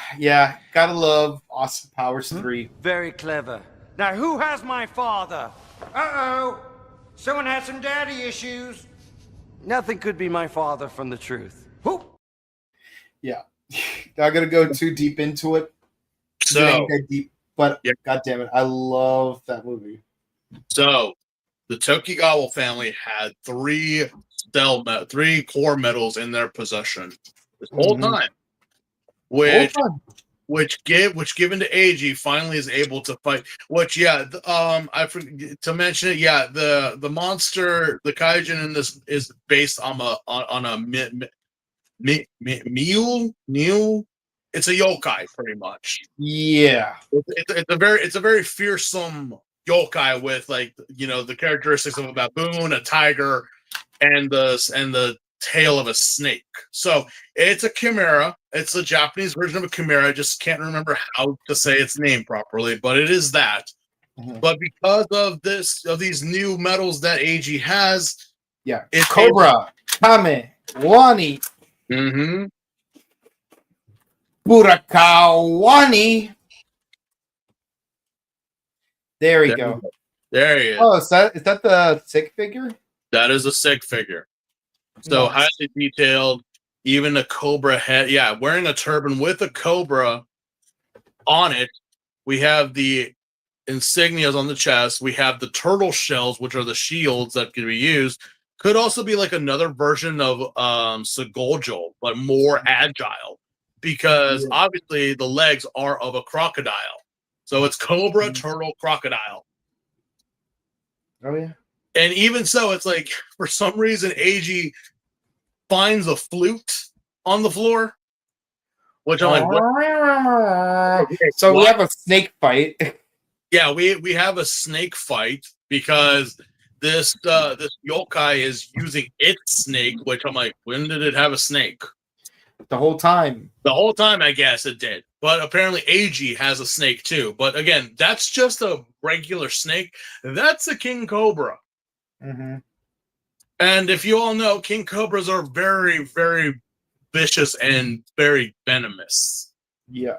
There is a reason why in the book of Exodus, when Moses appeared in front of Pharaoh and they conjured the snakes, his staff was a king cobra. Yeah. Remember and his snake ate the other 2 snakes. Yeah. You don't mess with the king cobra. They don't call it the king for nothing. But using the turtle shells to deflect the fire blast, and again, that turtle shell is very, very strong. What's really interesting is how the Wani legs, he just like zigzag before like chomping down. It did the crocodile run. It did the zigzag movement of what crocodiles do when they're on land. Because crocodiles never fully, unless they're really close to the water, they'll just dart in. But if they're a ways away, they start zigzagging to avoid any type of attacks. But yeah, it winds up doing the rider kick, which is a full-on alligator chomp. Which, that's gotta suck. And yeah, I do have the complete Sig figure, and it does come with the crocodile chomp rider kick. And it is an actual molded crocodile head that attaches to the feet. Oh, that's cool. So that, along with Tajidor, which I do own, has the talons and whatnot. So imagine, do you want the talons or you want the crocodile mouth? Either or, it's going to suck. I mean, you could also go with Shouta, but Shouta has a spinning octopus drill kick. Yeah. So it's not really good for you to fight this combo either or. Although it kind of sucks, we only see it for this point in time. Yeah, and only for such a short moment. I wish it was more. I wish it was Ken and honestly more in the show, but yeah, like even with the double rocket states from Force that appeared in the show. Yeah, winter forms get more love than summer forms. That sucks. Yeah. Anyway, we do that, and we find. I guess the kid finally realizes who the guy was. Because being of the Tokugawa family, wait, wasn't that the guy who wound up being like the Shogun later on in life? Was it? I guess. Because he said he was related to the Tokugawa family. Yeah, like I said, he is the great-grandson of Ieyasu. Yeah. But I don't know how far down you have to go after him to get to the final Tokugawa in the 1860s when the Meiji Restoration will overthrow the shogunate. Again, the history of the world, man. It's a very interesting but bullshit concept. Yep. But finally, we get a chance to go back home. Because Yumeria shows up and asks Eiji if he wants to go back home or not. It's a desire, a wish, because, well, how are we supposed to get back? And this kind of goes with our alchemist plan of making cell metals, because any desire that is granted creates cell metals. Yeah, and maybe Eiji, of all people, might have a very powerful desire. So much so that it might, either or. It might be like that perfect one wish that will produce a lot of metals. Yeah. It like the alchemist and Little Bell think like this is just going to add to their cause, right? You think? No, it totally blows up in their face. Yeah. Because again, it's like Eiji says that he just wants the worlds to return. He wants to go back, but there's no malice in his desire.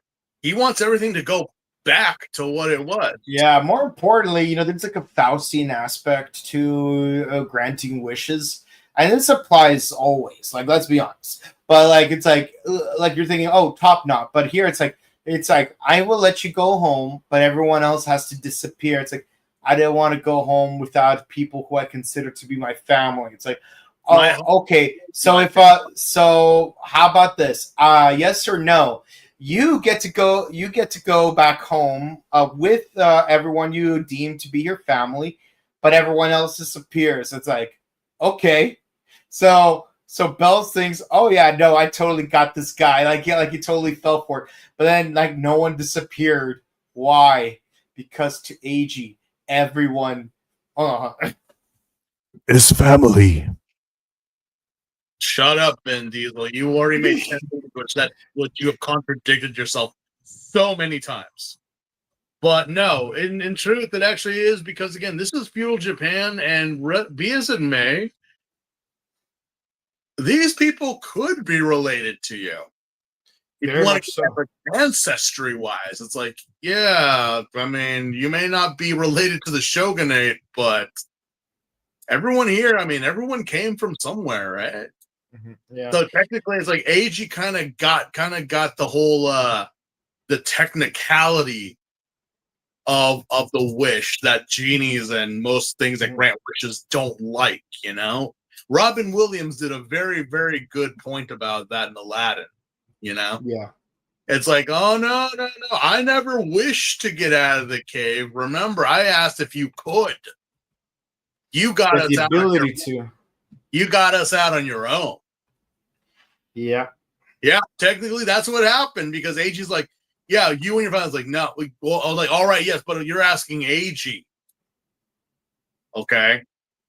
You're asking AG. You're not asking Onk. You're not asking Hina. You're not asking the little Kenny there. You're asking AG with what happens to him with the Puta Terra combo. AG is just, and also with the theme of this show is that, you know, good and evil, like the points of view of what is bad and what is good. AG is like, there's nothing for us to say that he is just pure good. He sees everything in such a light that even if you try to flip it on him and try to make it like, oh, yeah, no, you just flipped it on your own. Oh yeah. You fucked up because you asked. It's like asking the voice of all things. What is the purpose of my life? The purpose of your life is to ask the question, what is the purpose of my life? But then you find out like, no, that's not, like, again, the whole like, yeah, well, I get it, you dolly. You got me. Mm-hmm. That's what AG did. Because you just broke the stock market with cell metals. Mm-hmm. And just surprised her like, wait, what? Yeah, no, his wish was so powerful that it overflowed the hourglass. And Kogami is literally dancing on this bitch's grave and just how happy he is. Throughout the whole movie, Kogami and Eric are basically trapped on this levitating platform over a bottomless pit. So they're not really able to do much of anything. Except put their faith in AG. Which they're like, of course, the alchemist is like, you put your faith in this guy, you don't know AG like we do. Yeah. And clearly they didn't. Because now we cue the show's theme song. You got the battles 1, 2, 3, live goes. And now it is time to throw hands with this prehistoric bitch. Yeah. Absolutely. This is good. This is going to be crazy because again, AG still has the Kawami combo with him. Yeah. So what's going to happen now? Yeah, we're going to throw down. Yeah, we're going to throw hands. That's all there is to it. We're going to throw hands, and you're going to like it. You're going to deal with it. And then when the hands are thrown, and you're going to catch, I'm going to throw my hands. You're going to catch these hands. And then when you catch the hands, you're going to regret me throwing them. Like it pulls a full Gohan. Mm-hmm. Yeah. Although it's like, he's on his way. And he plows through the Rem cosplayers like they're nothing. Gets to the top and confronts our Lady Dimitrescu. And she's not too happy to see him. She's not too happy to see him because you've thwarted my plans. And now I must become a final boss to take you out. just like the lady did in the actual game. Because, obviously we deal with her walking around with her long fingernails and cutting us in half. But it's kind of crazy how she becomes this reptilian monster towards the end. And that's exactly what the alchemist in this thing does. Mm-hmm. Becomes this kind of reptilian monster with, long claws and fangs and whatnot attacking Eiji. But after all that happens, Eiji we have Kogami and Erika finding their way out, but it's like, yeah, did you guys forget that Erika's here? Yeah. Did you forget that Erika is here? And she has some combat skills. I'm like, be as in man, I know that, what is she going to do? What is she not going to do? Mm-hmm. That's the question. It's like, remember, she went full commando in episode 20. She just said, boss, you're paying my overtime, right? And Kogami's like, oh, yeah. Oh yeah. Totally. And yeah, she just starts going full on Rambo with everybody to the point that it gives enough time for Kogami and for her to escape, but also gets to the point of giving Eiji like a little bit of a help because obviously they leave. Now you can go full on out and don't worry about us. We'll see you on the other side. That both Eiji and the alchemist fly out of the giant castle. Mm-hmm. They wind up fighting each other in the forest, and it's like, wait a minute, we forgot one thing. Remember that the alchemist possessed the little boy's mom. So if we fight the alchemist, then we might actually kill his mom. Mm-hmm. That sucks. But this is the Kamen Rider show. There is a way to get them out. Yeah, you just gotta get Sword and like ram your Morpher right into it, and then just like scissor it open. Yeah, like literally cleaving open a turkey on Thanksgiving. You're just kind of like ripping the cleaver inside this thing. There might be a more magical way of getting her out. Magical handle on.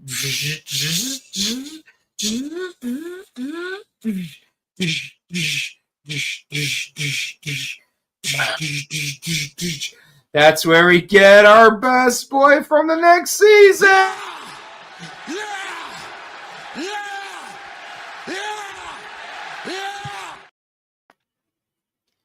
Now let me ask this question: What did they already announce by this time? Like what the rider was or what was happening? Marginally. Remember, O's did appear in A to Z Memories of Fate, which, by the way, there was a screening of in LA Comic-Con today. And yeah, Force showed up in this movie. And yes, Wizard will show up in the summer film, like My Friends, Let's Go to Space. I swear, like whenever I hear the title of that movie, I'm thinking about Krillin going, "Let's go to space!" Because is this Namek? No. Is this Namek? No. Is this Namek? Hell yeah! Because again, it just kind of, I mean, it kind of just sounds like Ginta, but then it doesn't. That's the thing. Like it sounds like him, Forze, but it doesn't to me. I mean, we see Yui there, obviously, on the wrist morpher. So even though before the show even, like, had a thing, we already had... And again, we are, like, 15 or 20 episodes before Oz is over. And you already introduced the next rider. Mm-hmm. That's kind of the thing they've been doing lately. Even in Super Sentai, they've been doing that, where it's like... let's see, where I can't remember if they did that with in Go Launcher Geki Choban World of Shogunate, but definitely in the Shinkenger movie they had a cameo from the Ghost Sagers, and then in the Ghost Sager movie, Epic on the Movie, they did have no. It wasn't the summer film where they had the cameos. It was the versus Super Sentai movies where it's like when Shinkenger teamed up with Goanger. Gosager made a cameo. When it was Gosager versus Shinkenger, the Gokaigers showed up. I mean, like, obviously they did the versus Gosager movie early because of the earthquake. But when they made up for it with Space Sheriff Gavon movie, the Go Busters showed up. Yes, that is true. And then even in that movie where it's like, oh yeah, let's get all 3 dinosaur teams plus Go Busters. Like the Tokugers show up at the very end to defeat Snide. Yeah, I call him Snide because the actual name is hard to pronounce. But like, I feel like in the American version, they made Snide such a prominent character that it kind of reverses itself into like, but yeah, Snide got defeated by the Tokugers, and it basically just kept going.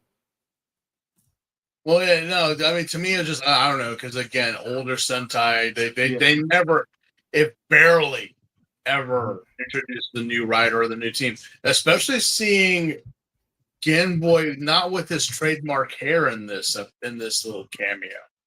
I guess this was before they actually solidified that he was rocking the pomp, you know? Yeah.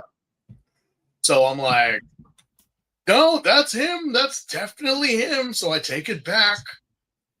It's just, it's you, but it's not you, though. We wouldn't see you for another, like, at least, like, couple of weeks, couple more months. Because again, we have like 15 to 20 some odd episodes left. Yeah. So I'm like, oh, okay. So yeah, we also get to see him demorph. So we actually do get to see our rider both in form and we do briefly see Yuki with the on the switch. Yeah. So it's like, okay. Okay. So it's like, yeah, I will be the man who befriends all Kamen Riders, blah, blah, blah, so on and so forth, do the very intricate fist bump and runs off. Which, again, AG calling him reckless, that's rich coming from you, AG. That's totally rich coming from you. Although it is a shocker that this is actually a kid. At this point, most Kamen Riders, if not all Kamen Riders, have been like in their late teens, early 20s. Yeah, like honestly, like I need a moment to think. Okay, none of the Showa Riders were teenagers. No, none of them. So honestly, I think the first teenage Kamen Rider might have been Kamen Rider Guy. From Kamen Rider Ryuki. We're talking about like not secondary writers, not third writers. We're talking about like the writer. I know, but I'm saying overall, I think the first one was Guy, which keep in mind is late into the game. We're talking 31 years later. Because remember, Akito was the 30th anniversary season. Came out in 2001, 30 years after 1971. Ryuki came out in 2002, so that's 31 years. That was the first season to have any teenage Kamen Rider, and then we wouldn't get another one again until Liangle, and then Hibiki kind of had, not Asamu. Well, Asamu in the Hyper Battle video, but we're talking more on the lines of the other two apprentices becoming Kamen Riders. No one from Kabuto, no one from Deno, no one from Kiva. Decade, well, it's an AR world, so we actually have prepubescent Kamen Riders. But as far as main writers go, Yeah, in their own season. Yes, Forze is the first kid Kamen Rider. He is honestly like legitimately the first. So. Yeah. Yeah, he's a high school junior, so he's like around 16. Yeah, he's just a kid. So yeah. But we do have a very like what the fuck moment because obviously with the help of Forze, they knocked the alchemist back into the tower. But again, because apparently they have the power of Mr. Fantastic, they were able to steal the two remaining core metals that AG had to complete this alchemy bullshit they were doing. Finally able to do it, they absorb all of the cells, all of the core metals, causing the Lady Dimitrescu monster, being a dragon, still in the concept, to come out. Yeah, we have a gigantic greed dragon. Mm-hmm. That first, I'm like, so this is what happens when all 21 cell metals are brought together?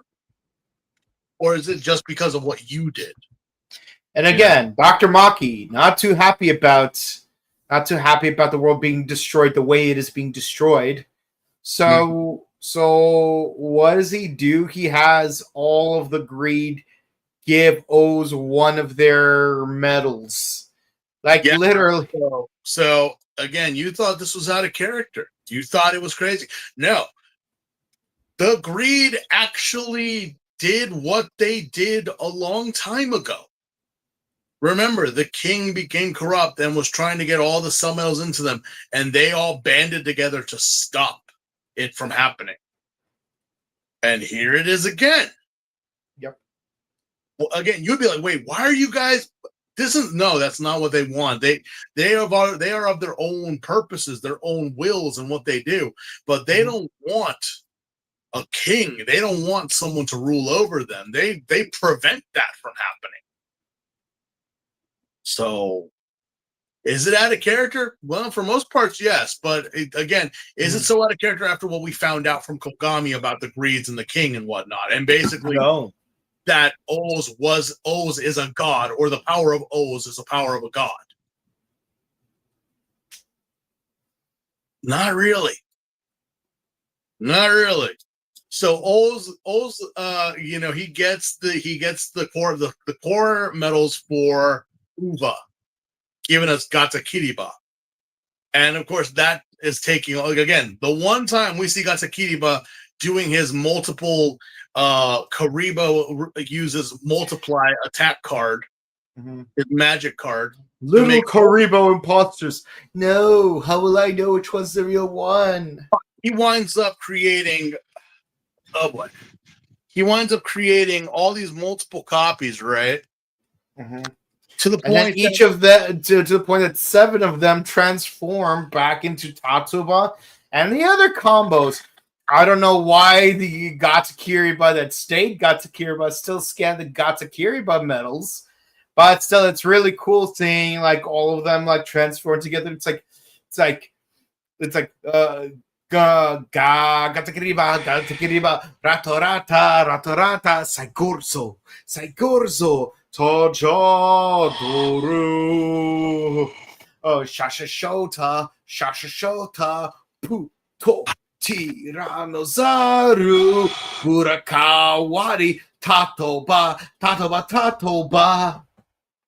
Yeah, we have a full arsenal here. We got all 8 of them together. And yes, Akira's there in the background to back him up. Love you.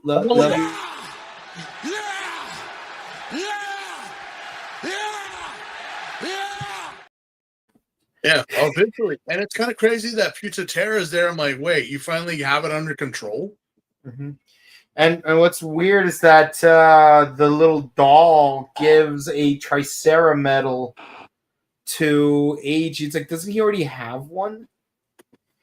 I mean, you have 3 of them in you, AG. I don't think that... He had 5 of them in him. Yeah, I don't think the Alchemist was aware of those ones. I don't think. But somehow... Oh, yeah, because somehow AG loses 3 of them. That's right.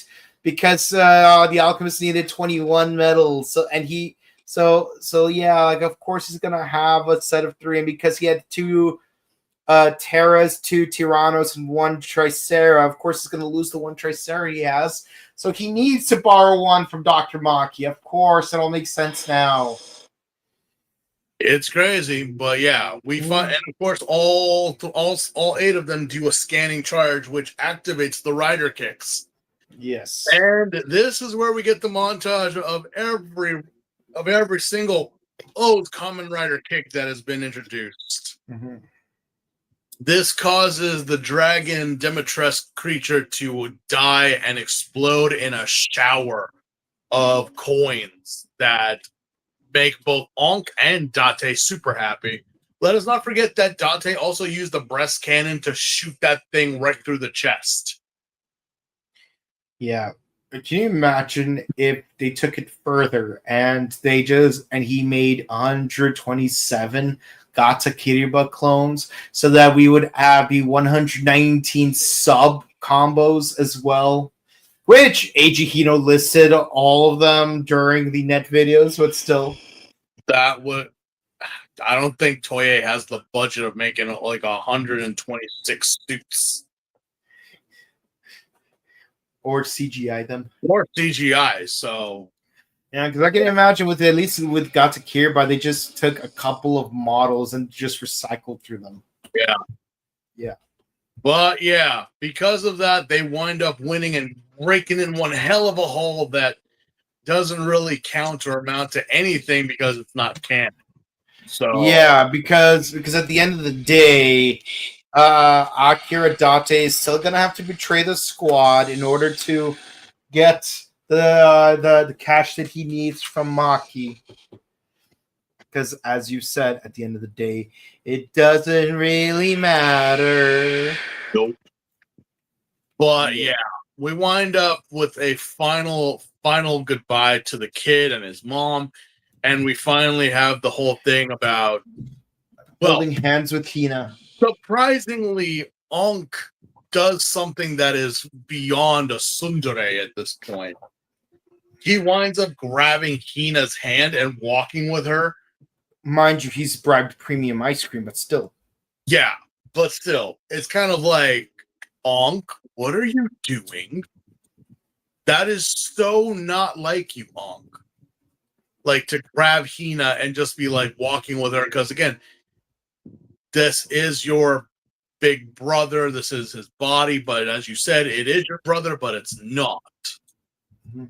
So, regardless, she's still happy, and even so, Hina in the beginning didn't like Ankh because of what she found out, but she slowly but surely grew with him as Ankh has grown with Hina and Eiji because he actually protected Hina and is actually looking out for Eiji and caring for him more, which years later down the line is going to tear your heart apart with what Toei wound up doing. So yeah, but, again, I haven't watched the movie yet. I have a general idea of what's going to happen. But I don't want to visit that until it's time to visit that. I'm not saying anything because I don't have tissues. Yeah, but like I said, this is probably the one season where Steve has more experience with than I do. But again, maybe a few others. But this is definitely one of those seasons where Steve is definitely... Apparently, Hina is so strong that she almost bruises Ankh's hand. But they wind up walking away. Brother is okay with it. Okay, fine. But they wind up walking away, both Eiji, Hina, and Ankh, into the sunset. And then we cue a musical number. Ore te wa tsunago. Ore te wa tsunago. And that is it, ladies and gentlemen. That is Kamen Rider O's, the wonderful movie, the Shogunate, and the Four Medals thingy. Yeah. That is it. Yeah. I have to say, I love this movie. It's definitely a fun one. Yeah, it's fillerish. Thankfully, it's 75 minutes, not 90, not 40. It's properly paced. I definitely love the cameo from the Fettered Samurai. Sorry, the Fettering Shogun. My bad. Yeah, like I like watching it as a kid, and by as a kid I mean as a college sophomore. I did not know that this was actually a crossover film, but yeah, no, this was a fun movie, and honestly, watching it through my adult eyes, I kind of appreciate it more, and even the song hits harder. Like, would I've done certain things a little bit differently? Yes. Would I like Burakawani to have more screen time? Yes. In the show? Absolutely. But it is what it is. And, it's like it has a really good message. And I think that a lot of people need to hear that message, even present day, more than ever, because at the end of the day, all of us humans are one big family, and we need to love and respect each other despite all of our differences and whatnot. Yeah, and it's like the villains were probably the weakest parts. Like, honestly, Bells was a more interesting villain than Gara. I mean, for what Bells was doing, but the thing is that we only ever had interaction with like 2 of them. They created 3 Bells, but we only ever had an interaction with 2 of them. Where was the other one? Yeah. But yeah, again, it's kind of like Ollie Larder from Heroes. It's like she's supposed to be triplets, but we only see 2 of them. I don't know. Maybe we did see 3 because there was one on the monitor, but I don't know. That doesn't really count now, does it? No. In all honesty, yeah, the Alchemist was there. Other than just like, oh yeah, I created the greed. Okay, but you never had any interactions with them. You never. I mean, even with Ankh being there, there was like there was no like holding them captive or doing anything. The greeds were just, yeah. So you remember that person who made us? Yeah. So they're back. They're trying to do something. What should we do? I think we should just wait and see, and then we'll see what happens. But there was really no reason to like issue that this alchemist created the greeds, Yeah. And in terms of like what their master plan was to summon or become a giant snake, dragon, serpent thing. I'm like, I don't know. I just feel like that's just kind of like that's it. Okay. Yeah. So what score would you give this movie? In terms of entertainment wise, it's an 8. Yeah, 8.5 for me. It's very entertaining. It's definitely a movie I would rewatch as opposed to certain other movies. But yeah, no, this was a really fun one. But it wasn't flawless. So I mean, for most movies, they're not canon. They're just there to be fun popcorn movies to watch.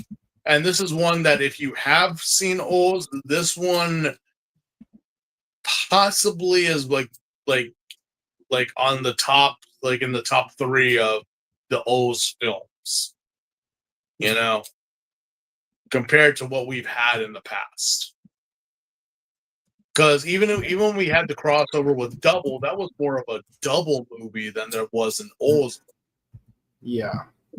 I put that more in the camp of like, it was good. It was great, finishing with, with that. But like to say that this is an O's movie just because of the cell metals that created like the fiery Hell Ichigo. No, this was more of a double movie.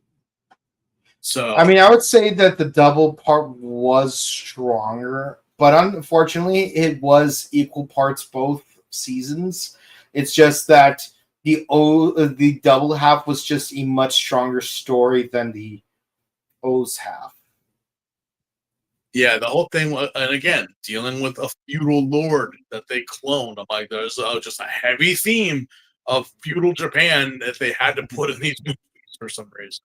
But either or, it's a fun movie to watch. I know that there was another movie, but technically that's more of a Forza thing. Yeah. So, Yeah, just like how the W versus O's movie we covered during O's. So too the O's versus Forza movie we're covering when we cover Forza. yeah. And so on. Yeah. So basically the winter films were doing it on the season that they belong to. Yeah. But like when it comes to like other random crossover movies, like literally like Ichigo, like Kamen Rider Ichigo the movie, it was straight up an Ichigo movie. Just because Ghost was in it, it doesn't really feel like it was a Ghost movie. Yeah, no, I know. If it was prominently a Ghost movie where Ichigo happens to make a cameo, then yeah, or at least provide some kind of supporting role like he did in the Guy movie, then yeah, we would have done that movie during our run with Ghost instead of Ichigo. But because it was heavily like focusing on Ichigo, and not just because of the title, then yeah, of course that's gonna be an Ichigo run. I mean, we're still gonna post that movie like on our Ghost playlist when we do go into Ghost. Just like how the previous movie we did, we're gonna put it into the Deno playlist. But thankfully this is one less movie we're gonna have to cover when we do Deno, because including this movie, there are 8 films. Yeah.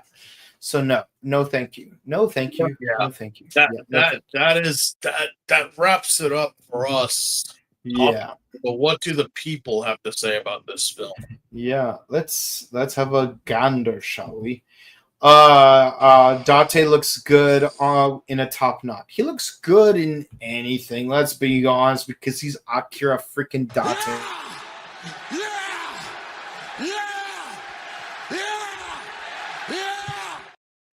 Yeah. Yeah, you do have a point. Edo, Japan, and dinosaurs every time. Yeah. On a rare occasion, you might also get a 19th century Americana. I mean, I do know that Toei has that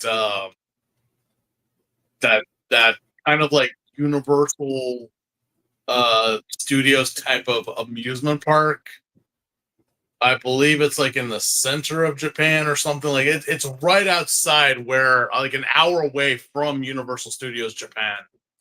Well, the thing is, Universal Studios Japan is an actual studio, just like Universal Studios Hollywood has an actual studio in it. No, I know, but the thing is that this is like their version where they actually do have like a feudal Japan area of that. So I kind of know. Oh yeah, no, like even in Deca Ranger, they did not hide the fact, like, we are going to Universal Studios Japan to one of the Edo sets in order to trick this alien who thinks that he's a samurai into leaving.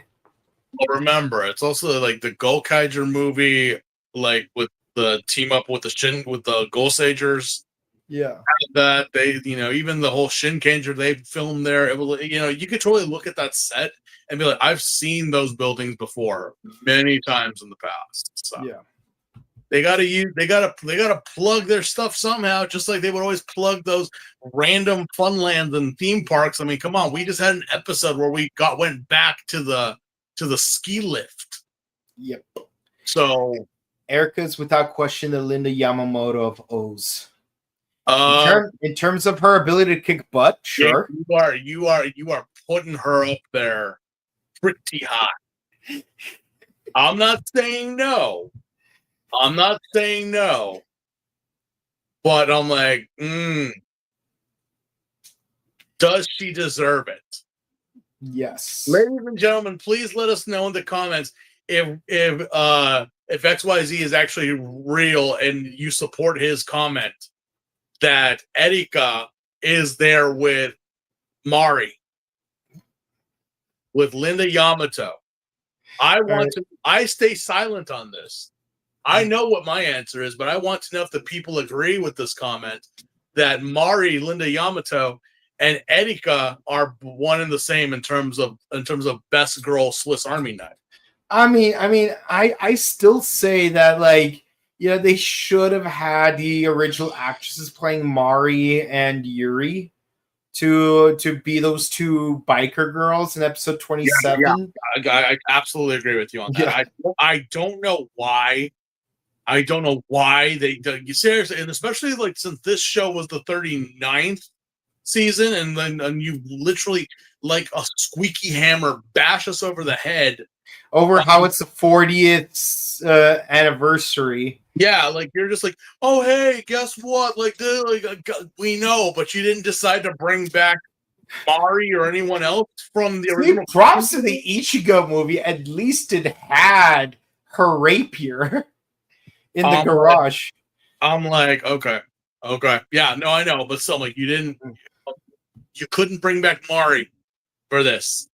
Yeah. Which again, so Linda Yamamoto, and you're saying that Miyoko Arasu, who is Erika, Miyoko is at the same level as Linda Yamato. Let the people decide, because I know what my comment is, but I'm not going to say it now. I'll let you know towards the end of the show. Okay. Burakao Wanyu was a cool form. It sucks that it didn't cameo in the show, not even once. You know, that was always a thing that I'm like, how come we did have a turtle that Gommel created. Yeah.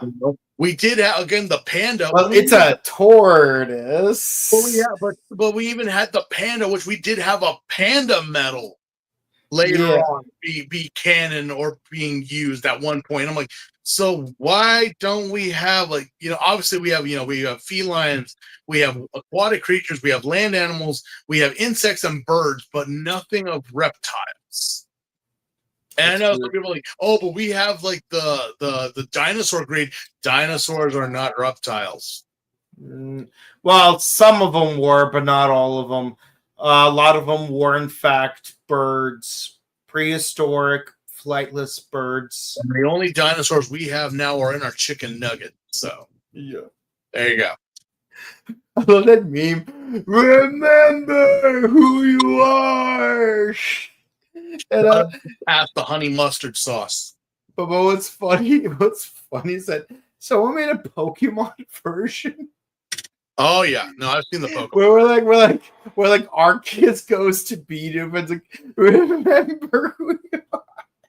Yeah, but what's funny is that, yeah, honestly, like the Pokemon version is more taxonomically accurate than the real life quote unquote version because the giraffe was in no way related to the brachiosaur. No. Nor was the rhino related to the triceratops. They're just vaguely similar looking. Yeah. I didn't know that the Shogun was straight up from a different TV show. This is super interesting. Yeah, and you can watch it on YouTube.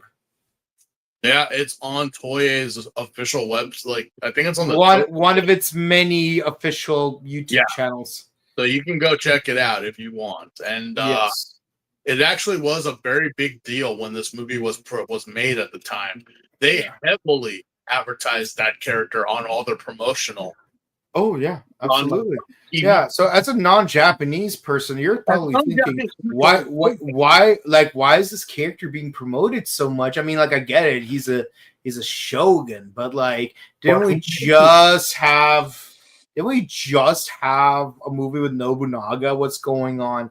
But if you're from Japan, then you know that, like, hey, just 3 years ago, this guy was from a movie that just this guy was from a TV show that just ended 3 years ago.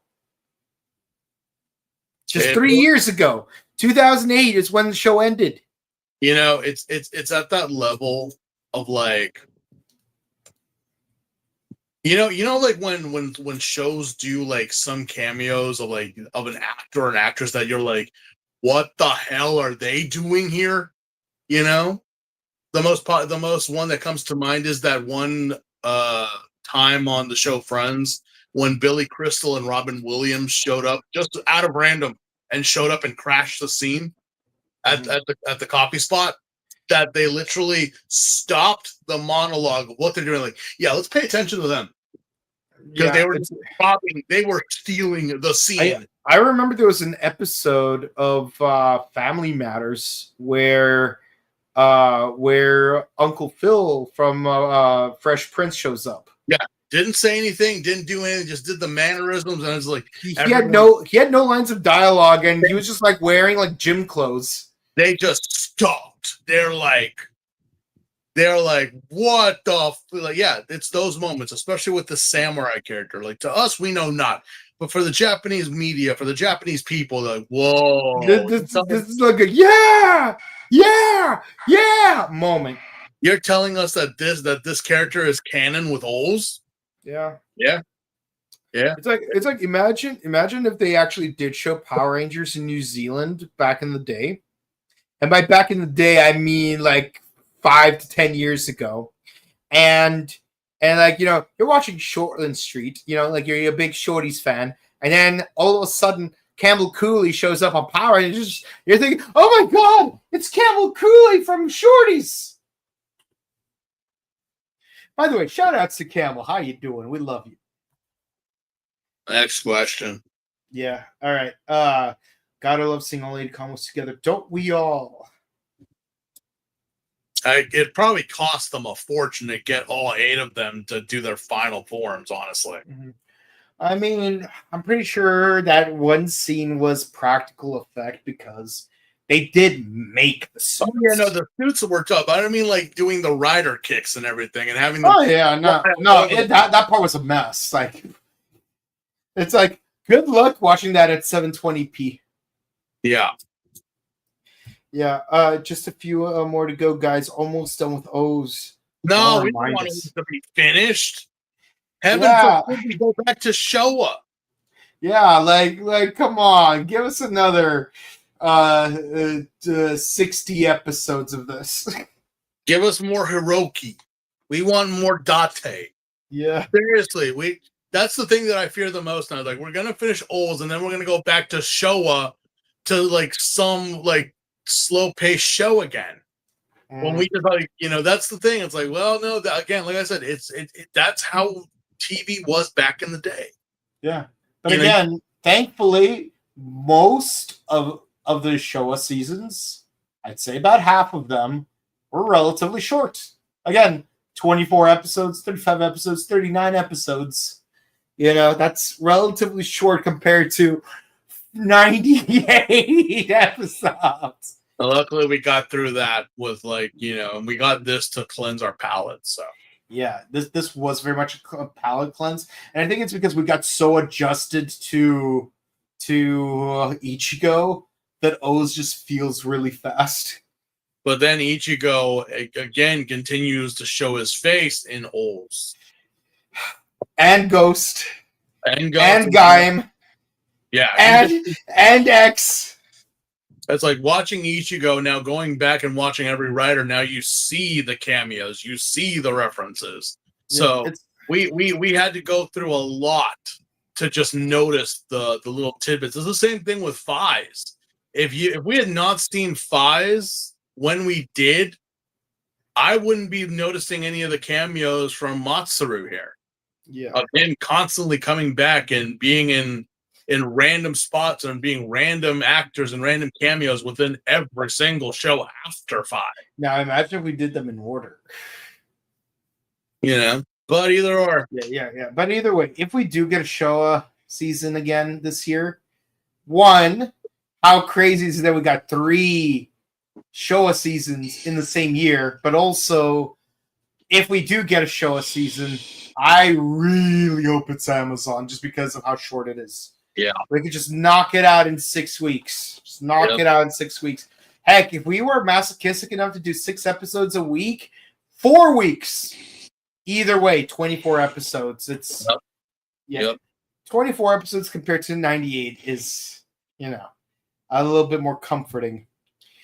It really feels like O's just came and went. Only 10 episodes left in the movie.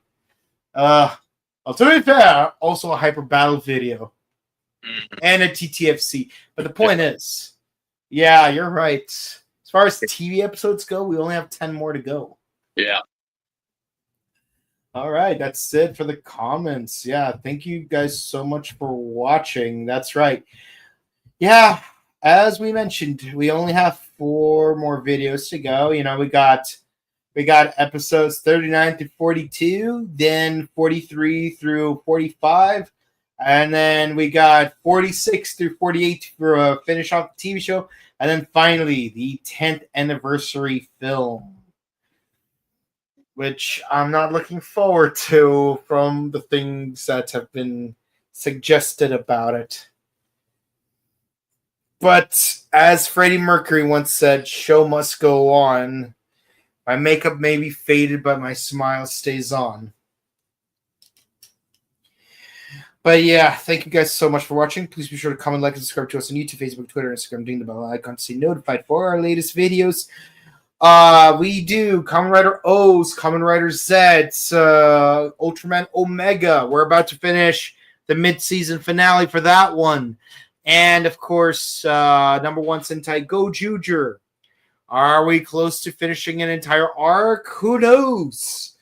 But, yeah. But also check out our sister channel, The Buttery Show, where we discuss various movies and TV shows, including Mugen Castle. Yeah.